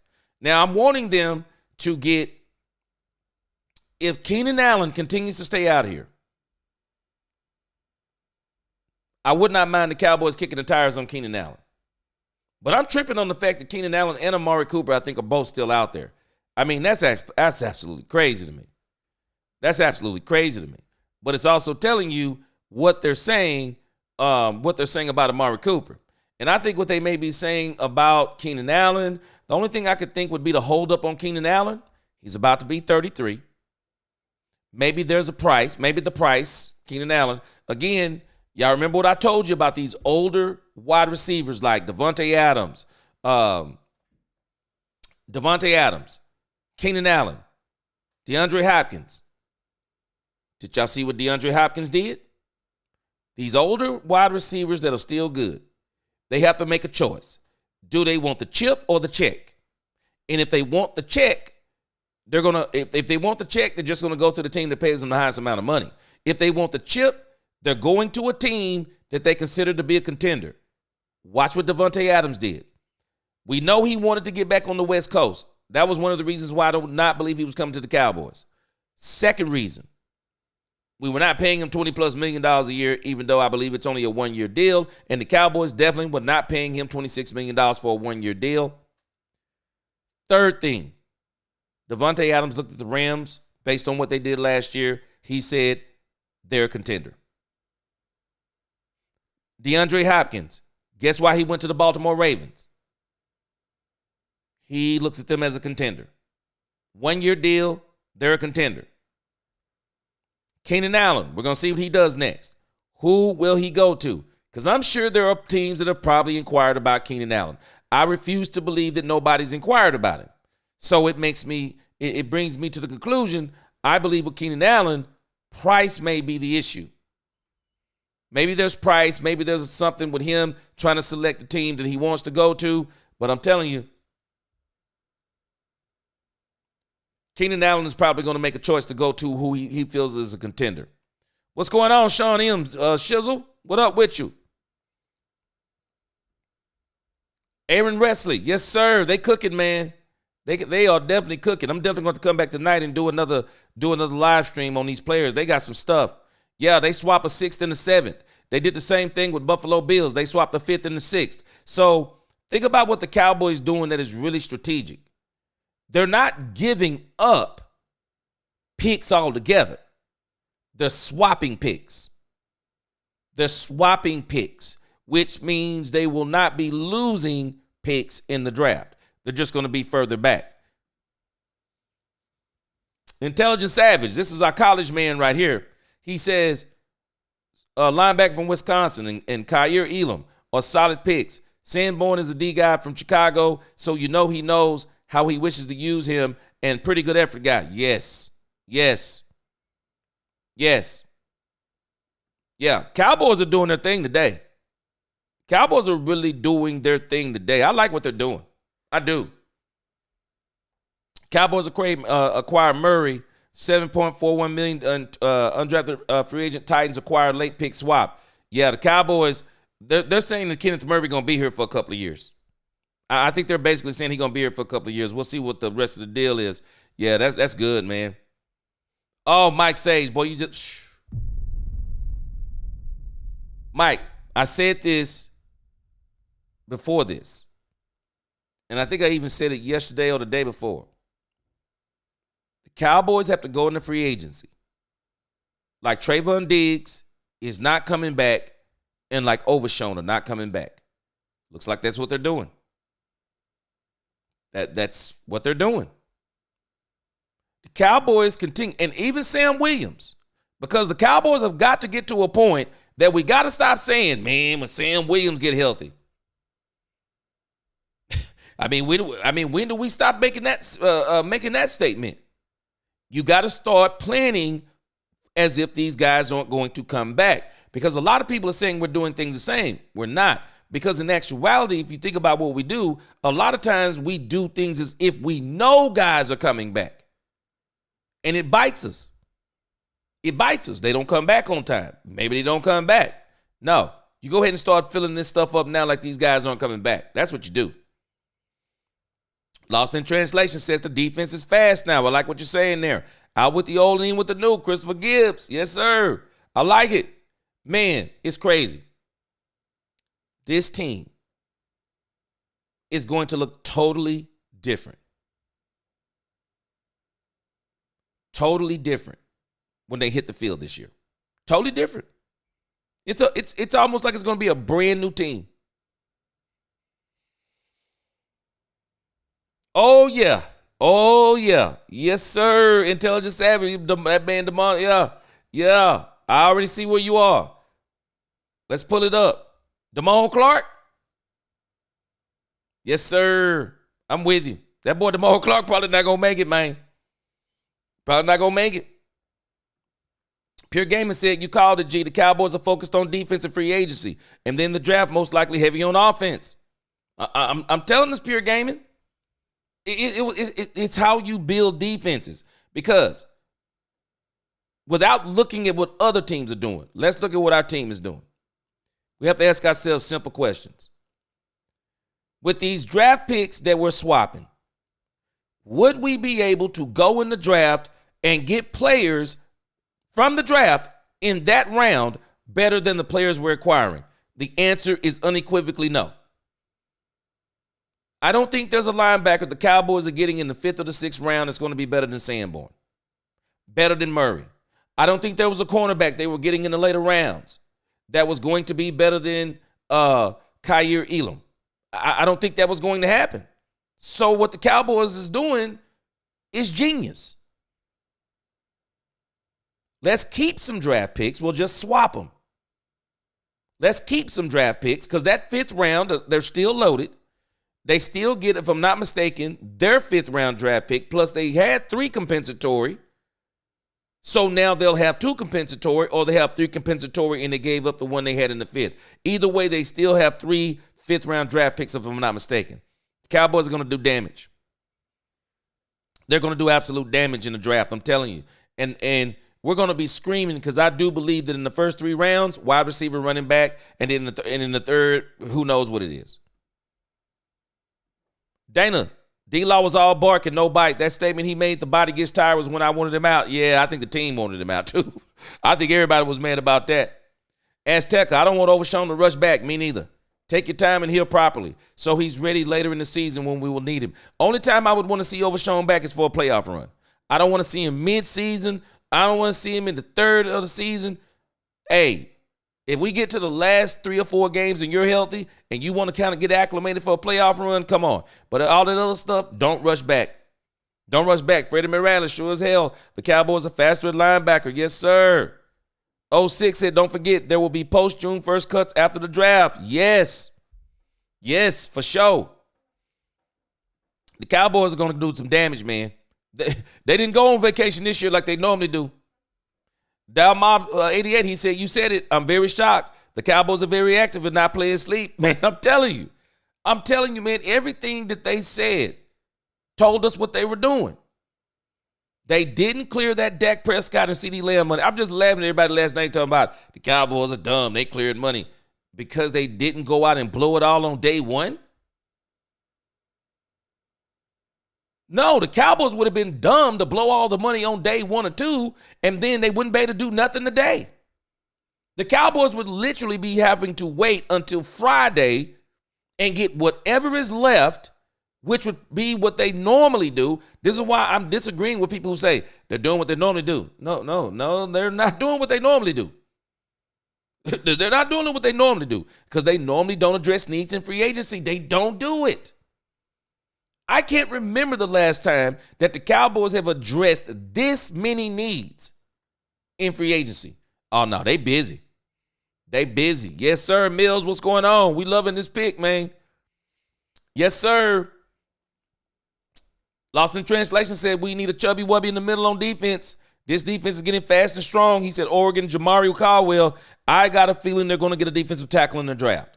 I think the third round is where they get the defensive tackle. Wouldn't shock me if it was the second. But I think the wide receiver and the running back is going to be in those first 3 rounds. I think they'll do it there, and then they'll get a running back in the background. Because the running back class is too loaded for you not to get 2 running backs. It would be dumb not to get 2. Yes, sir, Big C. Kenneth Murray was a first-round draft pick out of Oklahoma to the Chargers. Great pick, man. I'm telling you. I love this pick. D-Block, who is this linebacker? The one Murray is from Tennessee. The one Sanborn is from Chicago. Both Sanborn was with Matt Eberflus.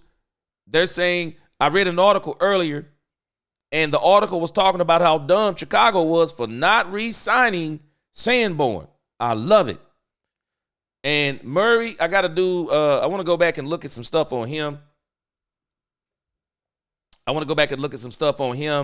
I don't follow Tennessee enough. That's why I was asking Tennessee. Hold on a second.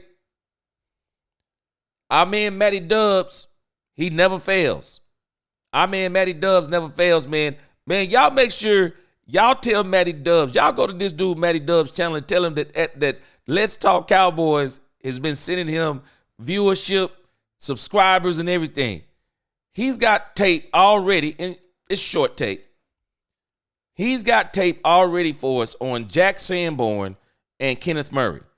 Let's go to our man Matty Dubs. Matty Dubs gonna give us a skinny on both of these players, and some of y'all already know the skinny. But he'll give us a quick little breakdown of what he's seeing.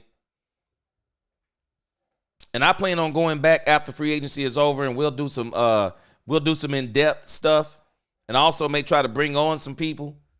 Some of these guys who really spend a lot of time breaking all this stuff down, and see if maybe we can get them on a live stream with us and break some of this stuff down live.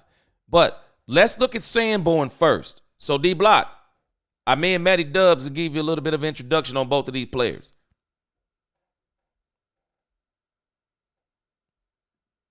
My man Ultra Cowboy, he said, I love what they are doing. Sneaky offseason. Yes, sir. Yes, sir. I'm with you, Ultra Cowboy. Maurice Brown. We got Khalil Ka'ir. We got Ka'ir Elam, Maurice Brown. We got Ka'ir Elam as our cornerback. We'll see what they do if they'll get another one, but this is what they got so far. Mill said, G, dang, you don't like wide receiver pick number 12. Oh, no, I won't be mad. Oh, no. I will not be mad. If they go in 12, get Ted McMillan, Emeka Ibuka, get the kid from Texas, stuff like, hey, I will not be mad. I just don't think Mills 36, they cannot lose in the first 2 rounds. They can do it any kind of way they want to. Running back, wide receiver, running back, they can't lose. A lot of people want Ted McMillan. I like Ted McMillan for the size, but if I'm looking for the speed, I'm going for Emeka Ibuka, or I'm going from the kid from Texas. But again, hey, Mills, I'm just telling you me. If I'm the Cowboys, I get a running back and a wide receiver, first and the second. Swap it however you want to.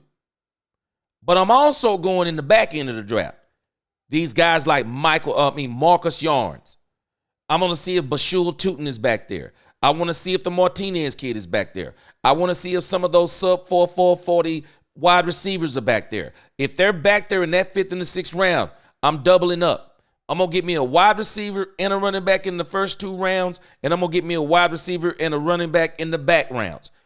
You got to double up. We got to start developing our own again. What we're doing in free agency is probably going to help us. I'm not going to be surprised if the Cowboys get a wide receiver. I'm still not going to be shocked, Mills, even though they're saying that there's no interest in Cooper Kupp. To me, that's a fancy way of saying how low will you go. I'm just saying. Somebody's going to get Cooper Kupp when the Rams drop him. When they officially drop him. I don't know if he's officially dropped. When they officially drop that joker, I don't care what anybody's saying. When that dude Cooper Kupp drop, there will be some suitors. There will be some suitors for Cooper Kupp. Because in the reality of it, while I would not say that maybe Cooper Kupp is what you want as your number 2, Cooper Kupp is better than everything we have outside of CeeDee Lamb, though. He's better than everything we have outside of CeeDee Lamb. Only problem with Cooper Kupp, health. And that's probably why they couldn't get a trade. And again, when you play your hand saying, well, we're going to drop Cooper Kupp if nobody trades for him. So tell me why we're going to trade for him again. Tell me why we're going to trade for a player you're going to cut anyway. Unless we know there's going to be a bidding war for this player. And if there's going to be a bidding war for this player, then we'll go ahead and trade you. But I think teams are saying something. Nah, we don't think there's going to be we don't think that Cooper Kupp's salary is going to be pushed into the 10, 12, $15 million range per season. We'll take our chances on letting him go out there in free agency, and we'll make a bid for him. But Cooper Kupp would still, I mean, we don't want him to be the number 2, and we definitely don't want him to deter us from going in the draft in the first 2 rounds and get a wide receiver. But Cooper Kupp, as a 3rd wide receiver, man, he better than everything we have. We don't want him to be the number 2. He better than everything we have, though. I'm just saying, he's better than everything we have to me. Azteca, the draft scenes where they put all their chips down and get the best available. This is where they're going to go and tear this offense up. Watch what I tell y'all. The Cowboys are doing exactly what I said. Fix your defense in free agency. Defense takes longer to develop. The D-line takes longer to develop. We throw a lot of cornerbacks out there way too quick. Only the elite cornerbacks can step in this league.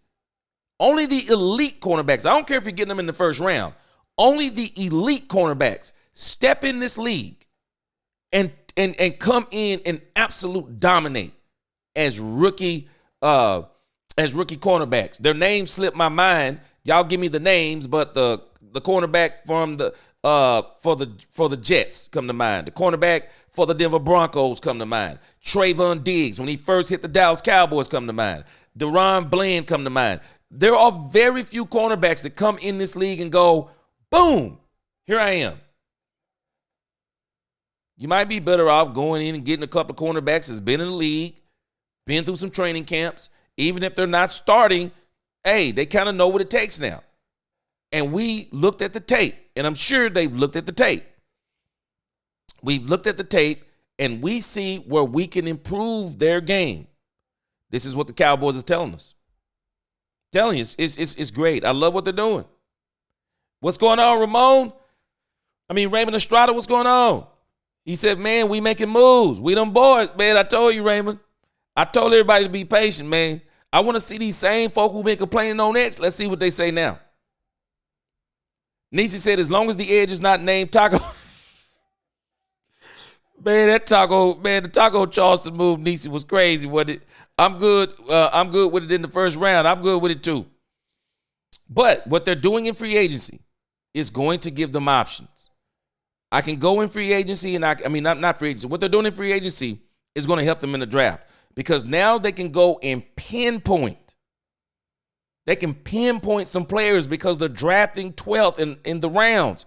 They can pinpoint specific players and get best player available in positions that they need, and they won't be drafting in the bottom of those players. No, the Cowboys are going to be drafting it this season, 2024, as much as we hated it.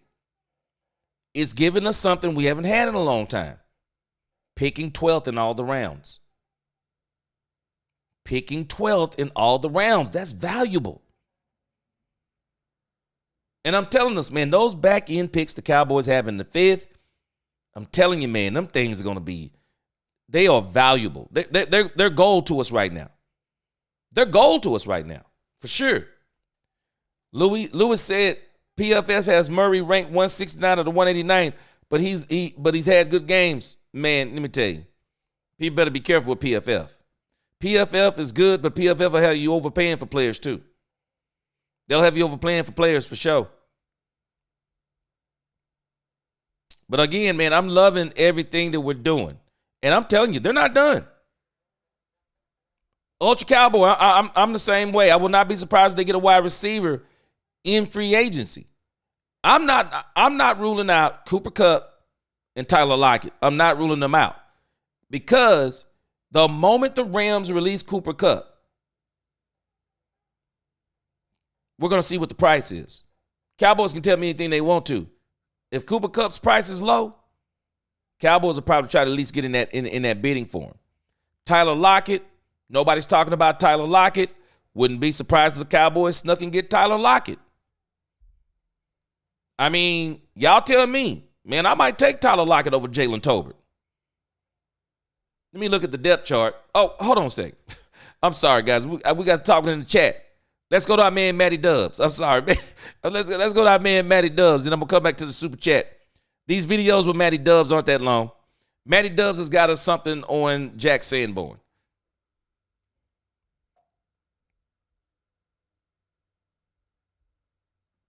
The Dallas Cowboys are nonstop making big-time moves. They get Kaiir Elam, they get Kenneth Murray, and now they get Jack Sanborn as well. An absolute dog of a linebacker, can play inside, can play outside. Look at this dude right here. In this video, we're going to break down everything you need to know, including, look at this play here. He's going to be too fast for this pulling guard to try to block him, right? Goes right by him. Hits Josh Jacobs in the backfield. They end up losing a yard. And like I said, we're going to break down everything you need to know. Who Jack Sanborn is, what he adds as a player, and why I think this is an absolute steal for the Dallas Cowboys. Maybe even their best signing yet. Before we dive into the video, hit that like button, subscribe if you're new, comment down below a letter grade for the Cowboys offseason thus far, and where do you think they need to go next in the offseason? Where do you think they need to sign? What position group? Let's dive into some film. Now, my favorite thing about Jack Sanborn is instantly the versatility as a pass rusher and a run defense linebacker. Now, right here, you see him start to sneak up. He's going to be blitzing the quarterback here. And look at the speed and just, man, the commitment of just excellence here. I mean, he picks a gap and he runs through this thing like there's nothing else to do. Avoids a little bit of a chip from the tight end, gets right by. And let's go, man. These are the things that I love to see. Now, this season, he was ranked as the 33rd best linebacker in the NFL when it came to rushing the quarterback. And honestly, and also, the 61st best linebacker in the NFL when it came to defending the run. So you know this guy's going to come in and do one thing, two things for sure. Get to the quarterback when he's asked to blitz. And more importantly, stop the run. And why is that so important? Last season, the Dallas Cowboys were one of the worst teams in the NFL when it came to stopping the run, allowing 4.8 yards per carry, which was 28th in the NFL, almost dead last. And I think that fact alone, that you can add someone to help stop the run in this second level, is huge. Now, his ability to disengage from blocks is something that never goes unnoticed. And when you look at the Cowboys right now, obviously, you have Overshown, you have Eric Kendricks, who is a free agent. Who knows if he'll be back or not? Looking like probably not now. You have Martis, right? You add Jack Sanborn, you add Kenneth Murray. Now this room is starting to look a lot better for the Dallas Cowboys going forward, man. I love this signing. I want you guys to let me know in the comments down below, how do you feel about it, right? Knowing what you know now, they're not a good team in terms of stopping the run, but Jack Sanborn fixes that area specifically. I think this has to be known as a really good upgrade for this Cowboys, and a ton of potential, as he is very, very young, only 24 years old, 6'2", 234 pounds. I love it. Let me know what you guys think. Hit the like button, subscribe, join the family, and I'll see you in the next one. Peace. I'm telling y'all, man. I'm telling you, boy, the boys. Hey, man, they doing the thing, man. The boys are doing their thing. They are doing their thing, man. And the reason why I know they're doing the thing is they're listening to their coaches. They're listening to Will McClay. They're doing their thing. Cowboys on a mission. I'm telling y'all, man, Cowboys on a mission. Y'all gonna start believing me when I'm telling you. 2026, you watch what I tell you. If the Cowboys don't get the chip in 2026, I'm shocked. No later than 2027. They're getting a Super Bowl in the next 3 seasons. You watch what I tell you. You watch what I tell you. The Cowboys will be better than everyone expects this year. They'll be better than everyone expects. And then next year, they're going to tear it up. They're going to tear it up. What they're doing right now, the Cowboys are not just building a one-and-done team. And that's the part I want us to also pay attention to.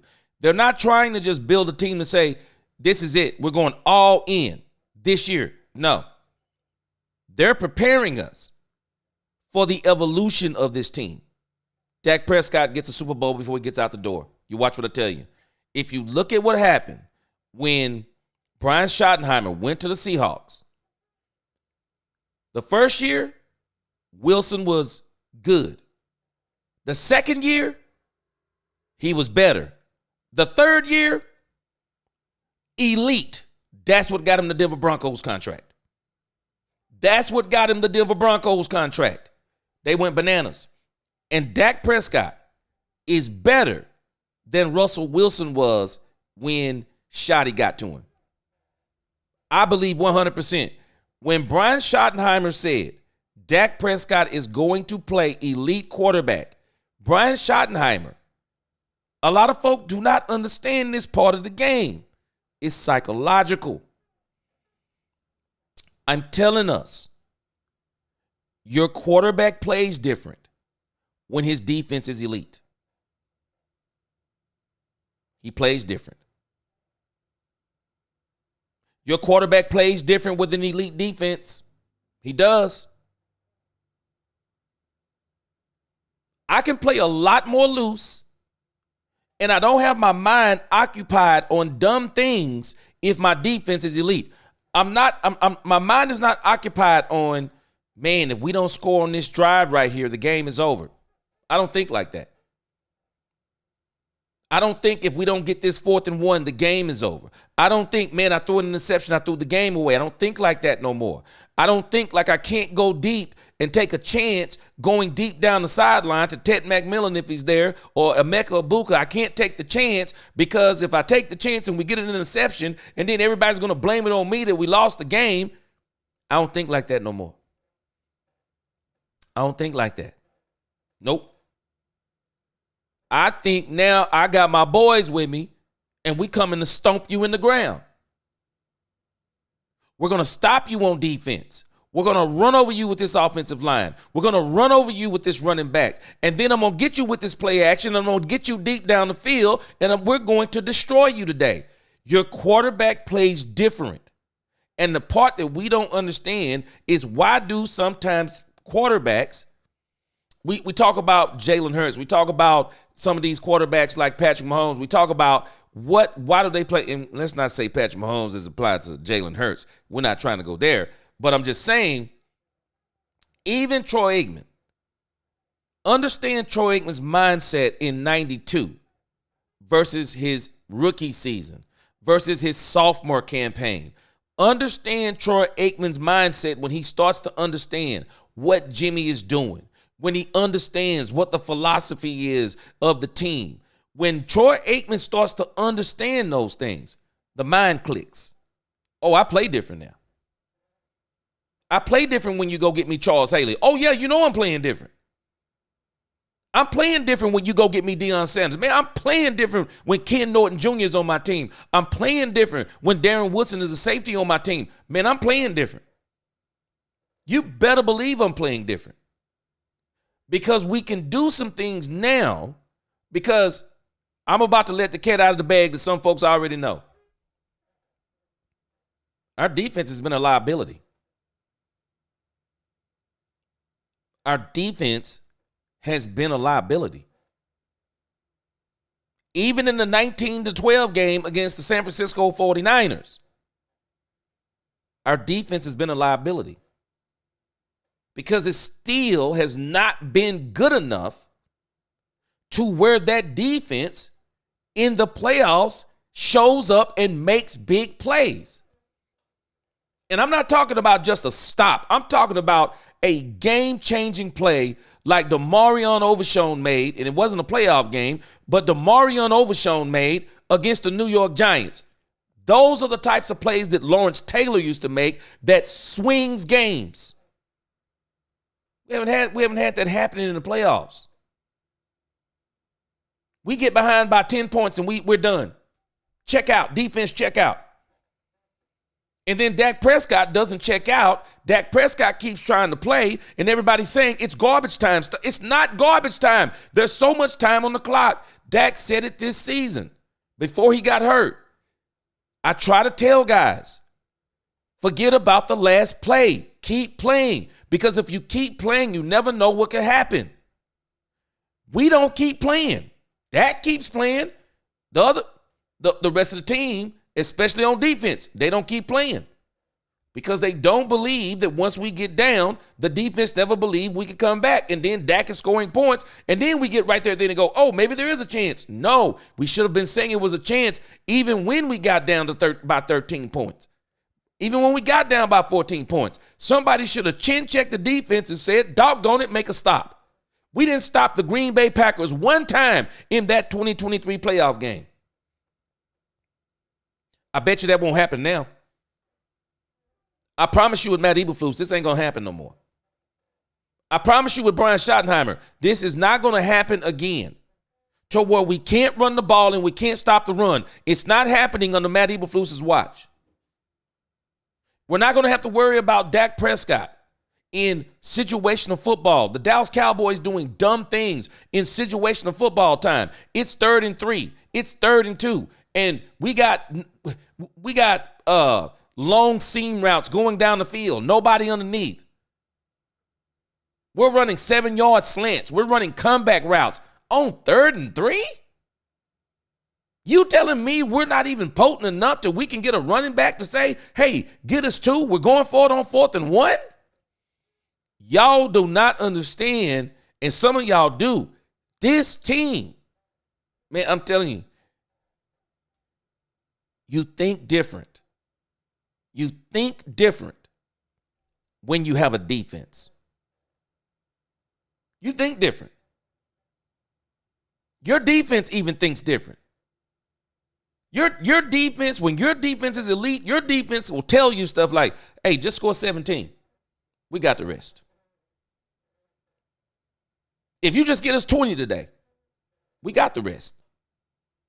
Hey, you turned it over? Hey, don't worry about it. We got your back because they're not scoring. We got to get these types of mentalities.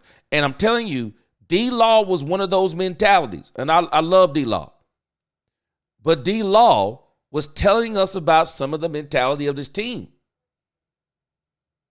I just wonder how many other people felt like he felt. And I'm telling you, with what the Cowboys are doing right now, players on this team got to be looking going, man, we about to be different. I can't wait to watch Cowboys training camp this year. Watch how intense they be. I'm telling y'all, watch how intense the Cowboys training camp going to be this year. It's going to be bananas. Cowboys training camp this year is going to be something to watch. Last year, you know what was crazy? The attendance was down last year at Oxnard. Whether it was price or whatever the case may be, people just didn't come out and watch it. Watch what happened this year. It's going to be bananas. It's going to be bananas this year. Quinn Warner, appreciate that super chat. And he got 3 in a row here. Quinn Warner, he said he's glad D-Law is gone. He plays one good game. He plays one good game in the Giants. He wound up getting hurt that game too. He says $15 million to D-Law to miss 6 games. Boy, he just spoke fast. That boy D-Law was killing us with them injuries, wasn't he? Yeah, you're right. He was killing us with them injuries. Cowboys and Bills will be scary good if healthy. Yeah, I think the Bills, man, let me tell you something. I think the Super Bowl that everybody would probably want to see, nobody wants to see the Kansas City Chiefs again in the Super Bowl for a while. I'm just telling you like it is. No one wants to see the Philadelphia Eagles in the Super Bowl again for a while. We don't want to see it. Been there, done that. The Super Bowl that will set this league on fire is Dak Prescott and the Dallas Cowboys against Josh Allen and the Buffalo Bills. That Super Bowl will set this league on fire. I mean, the Cowboys just getting there in general, the league is going to be crazy. But if it's Dak Prescott and the Cowboys against Josh Allen and the Bills, man, this league will explode on that Super Bowl. I bet you it'll be one of the most watched Super Bowls ever. Because it will be a throwback to the old Dallas Cowboys, Buffalo Bills. I'm telling you, this league go crazy if those two teams make it. I'm telling you, they'll go crazy. Let me get down to some of your comments, then we're going to watch another film. We're going to watch some more film. My man got us on Matty Dimes. He got us hooked up again. I'm telling you, man, he be quick on this tape, man. It's like he be sitting there waiting on them picks, man. He be waiting on them picks. Let me go a little. I'm gonna go up here. Let's see. I'm gonna get on my man Intelligence. I'm gonna stop her about Tony Brown 916. He says no Lockett. Joe Martinez, yes sir. Surtain. There are very few cornerbacks come in like Surtain, man. That boy's sick with it. Big Cloud, yes sir. Upgrades. I said this early on, Big Cloud. I said it in a video. The Cowboys are going into free agency. They're not just going to be filling holes. I told you Jerry Jones needs an interpreter. Jerry Jones said, we're not going in the draft in free agency filling voids. Jerry said it. I said they need to go in free agency and upgrade. And they're upgrading at every position. Every position on defense they need, it's been an upgrade, whether we accept it or not. It's been an upgrade because the moment you look at the depth chart, these players are better than the players we had. And we were 7 and 10. We're going to have upgraded players, more depth. Watch what we do in the draft. We're going to tear the draft up. I promise you we're going to tear the draft up. We're going to tear the draft up. We're going to be great. I'm telling you, we're going to be great, and we're going to be better than most people think early. Intelligence says Siobhan Reeve, East Carolina, Trey Almos, Ole Miss, or Jabbar Muhammad at cornerback out of the draft. Any of these dudes were going to be going in big at cornerback. And Intelligent, watch this. Who say they finished at cornerback? Cowboys may absolutely blow our minds. Still go get a cornerback. Still go get a linebacker in that 5th round. Because I'm telling you, the 5th round is going to be gold for the Cowboys. The 5th round is going to be gold. June Lay, what's going on? He said big names don't always mean big production. Ask the Jets about Aaron Rodgers and Devontae Adams. Don't mean nothing. Chad Wilson said Ben Morrison, after 30 seasons, you really think it would be different? Drew, it is different right now. Think about this, Drew. This is the first coaching staff in 30 years. It's strange you mentioned 30 years. It's the first coaching staff in 30 years that has made me actually go, man, this coaching staff is good. Now, think about the sentiment. When Bill Parcells brought in, what did everybody say? Man, he was a Super Bowl winning coach. I didn't think Bill Parcells was that good with the Cowboys. And whether it's because they didn't let him get the groceries and all those things, I'm with you on that. I just didn't like his attitude a lot of times. But he's an old school coach. I respect him. Jason Garrett, he was a young guy. Phillips, I don't think we were very confident in Phillips. Mike McCarthy comes in with the same attitude. What was everybody saying? Man, he got a Super Bowl. When I think of those 4 coaches, none of them look like this coaching staff we have right now. This coaching staff, minus Jimmy Johnson, reminds me of the 90s Cowboys. And the thing that I like about Brian Schottenheimer, I've been saying it. Man, this dude, Brian Schottenheimer, got a plan. He got a plan, man. He executed. This dude is executing the plan, man. This dude is executing the plan. Angie the Rebel Chicks. She said, G, you know the trolls will stalk you all season now that you promised them something. I hope they do. I hope they do. I want them to. Please, follow me. Bring all the trolls you want. Angie, we can handle it. Bring them all. Angie, you already know where I am on this. She said, are you drinking the Kool-Aid? Hey, I'm making the Kool-Aid. I'm telling us what these Cowboys are doing. They're showing us everything they're doing, Angie. They've been showing us their hands. And I know what's got a lot of doubt in the minds of people because of what we've been doing for 30 years. I got us. I understand what you're saying. This is different. We want it different. Now, this is where people got to understand. I always tell people when you pray, you better be very specific. Because sometimes you say you want different, but then it's not the different that you want. Do you want it different or do you want the different that you want? Those are two different things.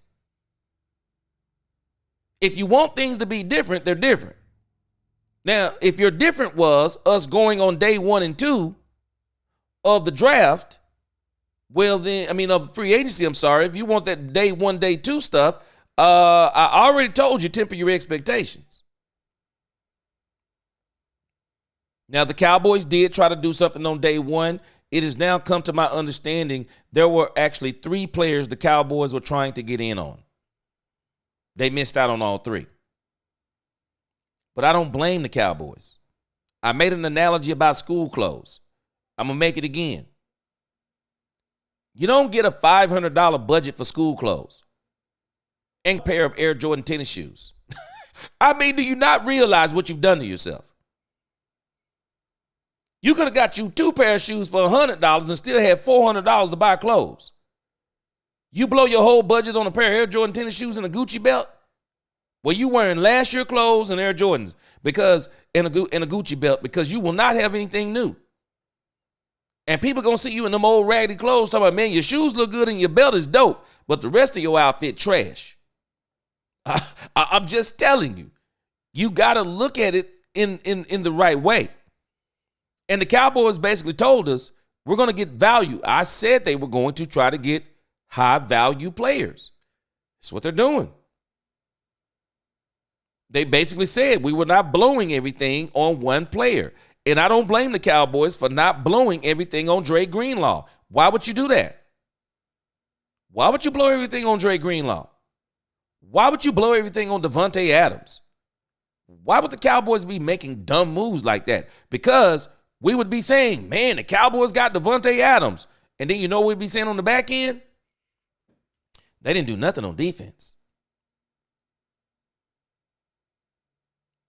They're not even doing nothing on the first day of free agency, the second day or the third day. When are the Cowboys going to do something? Wouldn't have done nothing. They'd have had no money to do anything. But now the Cowboys are cooking, and they're not done cooking. The Cowboys are going to put in some overtime. Y'all get ready. I think the Cowboys are going to be busy all 3 days. They're going to continue to be busy all 3 days. They're just going to stay busy. The Cowboys are really trying to build a team because they're trying to do as much as they can in free agency so they don't have to, so that they can really go in the draft and they can do what they want to do in the draft. And what the Cowboys are going to have to do in the draft, they are going to have to get high-octane offensive players. They better not wait to no late rounds to get wide receivers and doggone running backs. No, they got to get that in the first and the second. And then you get that defense and anything else. You want an edge rusher, get it in the third. You want a defensive tackle, get them in the third. Even though I do still think there will be some good running backs in the third round for the Cowboys to pick up, I wouldn't take that chance because I think in the third round, that is where teams are probably going to really get busy on running backs. If I'm the Cowboys, a lot of teams are going to be going defensive line, offensive line, right there in the first 2 rounds of the draft. If I'm the Cowboys, man, I am going to, if T-Mac is there, if T is there, you get him. I would go get a Mecca, either. Now, if the guy from Texas, he might be gone earlier in the first round. I'm just telling us the Cowboys have got to operate in those first 2 rounds, wide receiver and running back. They have to. They have to. Unless, and there's always this option, might trade the first round draft pick. Might trade the first round draft pick. You never know. Hold on a second, D-Block 88. Let me see what you're saying here. Looks like you said that D-Law got the bag. Let me see. Let me see if they talk about his contract.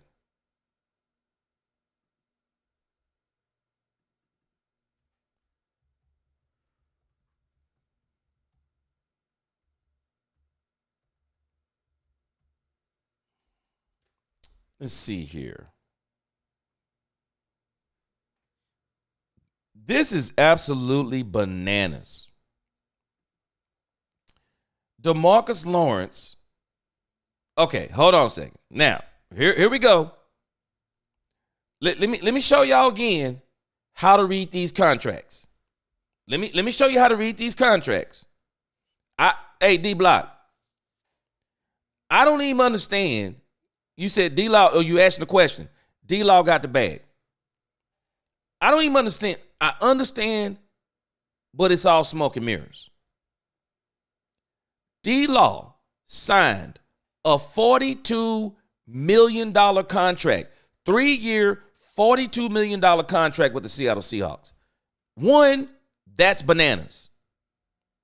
But let me show you the real part we need to be paying attention to. Look at this nonsense.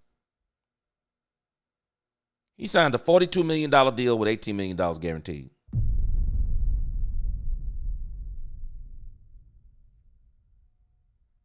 He'll only see $18 million.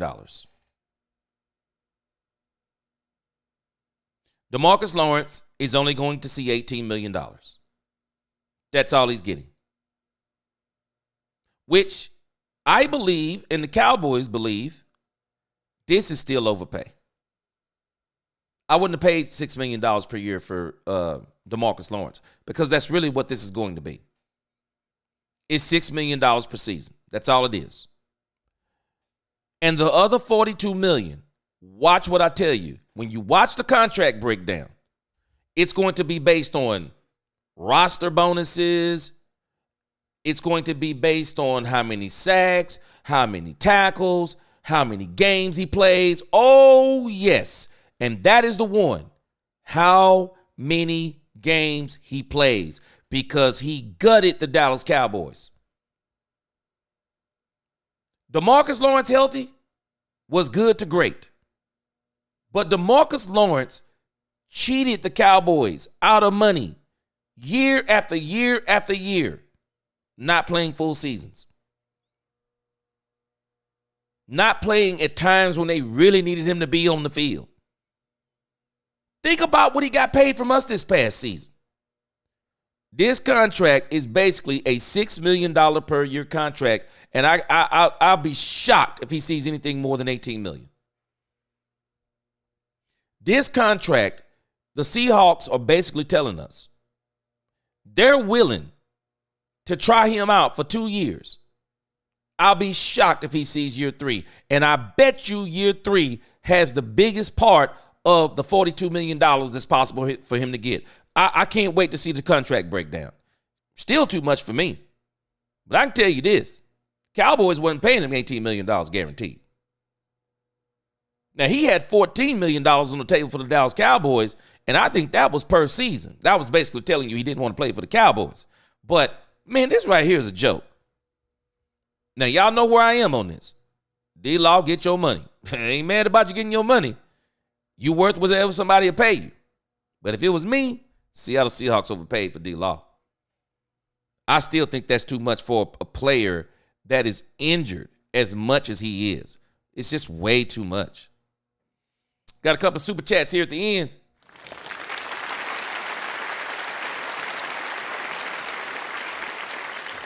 Angie said, G, go and pour me a small shot of that Kool-Aid. No, I'm going to pour you one of the mayonnaise jars. You know how we drink that Kool-Aid back in the day? We ain't doing nothing small. I'm going to get you that Kool-Aid. I'm going to get you that old mayonnaise jar with that ice in it. Hey, we got to get that big glass. Them boys going to be ready. Hey, Quentin Warner, I was hoping that the Cowboys would get Asante Samuels Jr. And And maybe, you never know. Still a possibility. As long as he stays out there, he'll be a possibility too. He will be. But I'm telling this man, the boys are cooking. The boys are cooking, man. I like what they're doing. I can't wait to get back with y'all tonight. I'll be back tonight somewhere around 10 o'clock, probably around 10:30. I'm going to do my late show tonight. I hadn't done it in a while. Let's look at Matty Dubs. He's got another one here for us.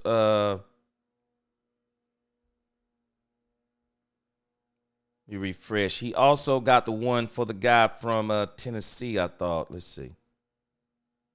Okay. For those of us who haven't seen Kenneth Murray like Tennessee has, because he's over there in Tennessee's area. Let's watch this film on our man here.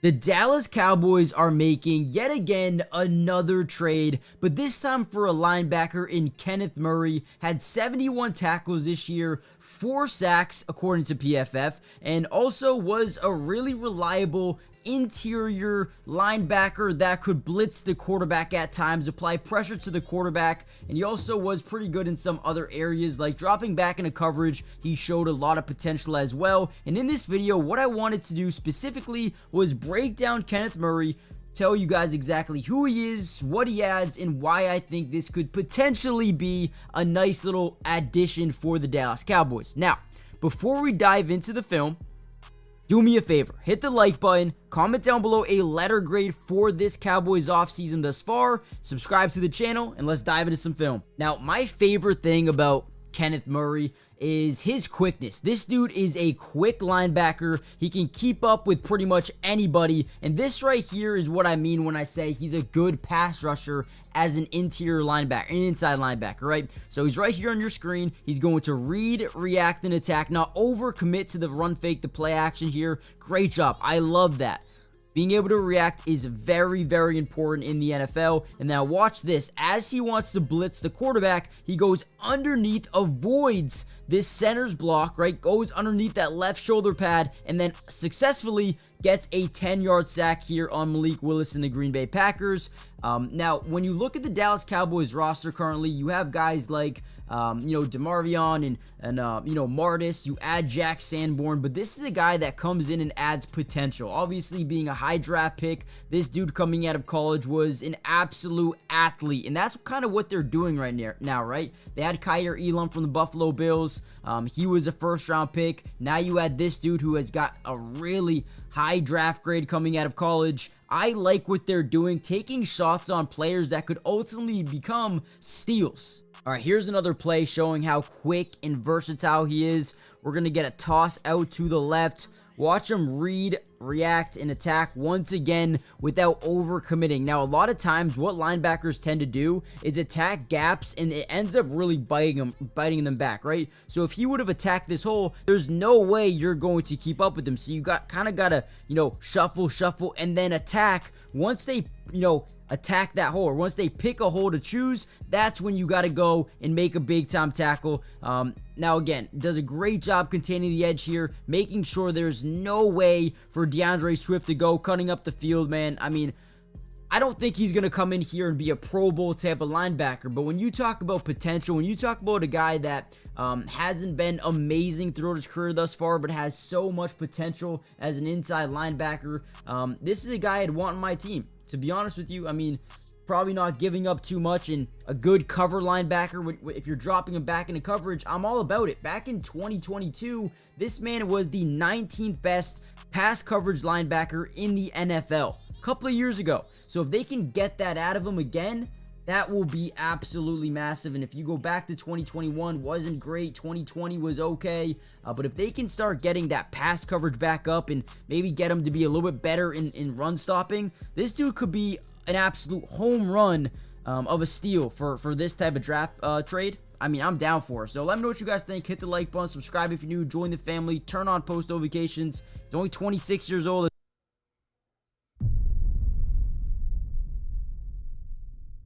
Cowboys cooking, man. They're adding depth. So we don't have to worry about rushing back Overshown. We don't have to worry about if Sam Williams isn't right again. The Cowboys are preparing themselves. If these players aren't right, we're still going to be good. There was a comment up here. You know what, Chad Wilson? I forgot about that. That's right. They drafted Nealon to replace D-Law. I forgot about that. He's a younger D-Law. So when he comes back healthy, we're going to be good. I think he's one of the players that Jerry was talking about coming back from rehab being good. So, yeah, we good on D-Law, though. That man, hey, G-Law, congratulations. You got the bag, but, boy, that's crazy. Marcus Rowe, that's it. All these players are telling us is the Cowboys are confident in their coaching. That's all it's telling us. They're very confident in their coaching.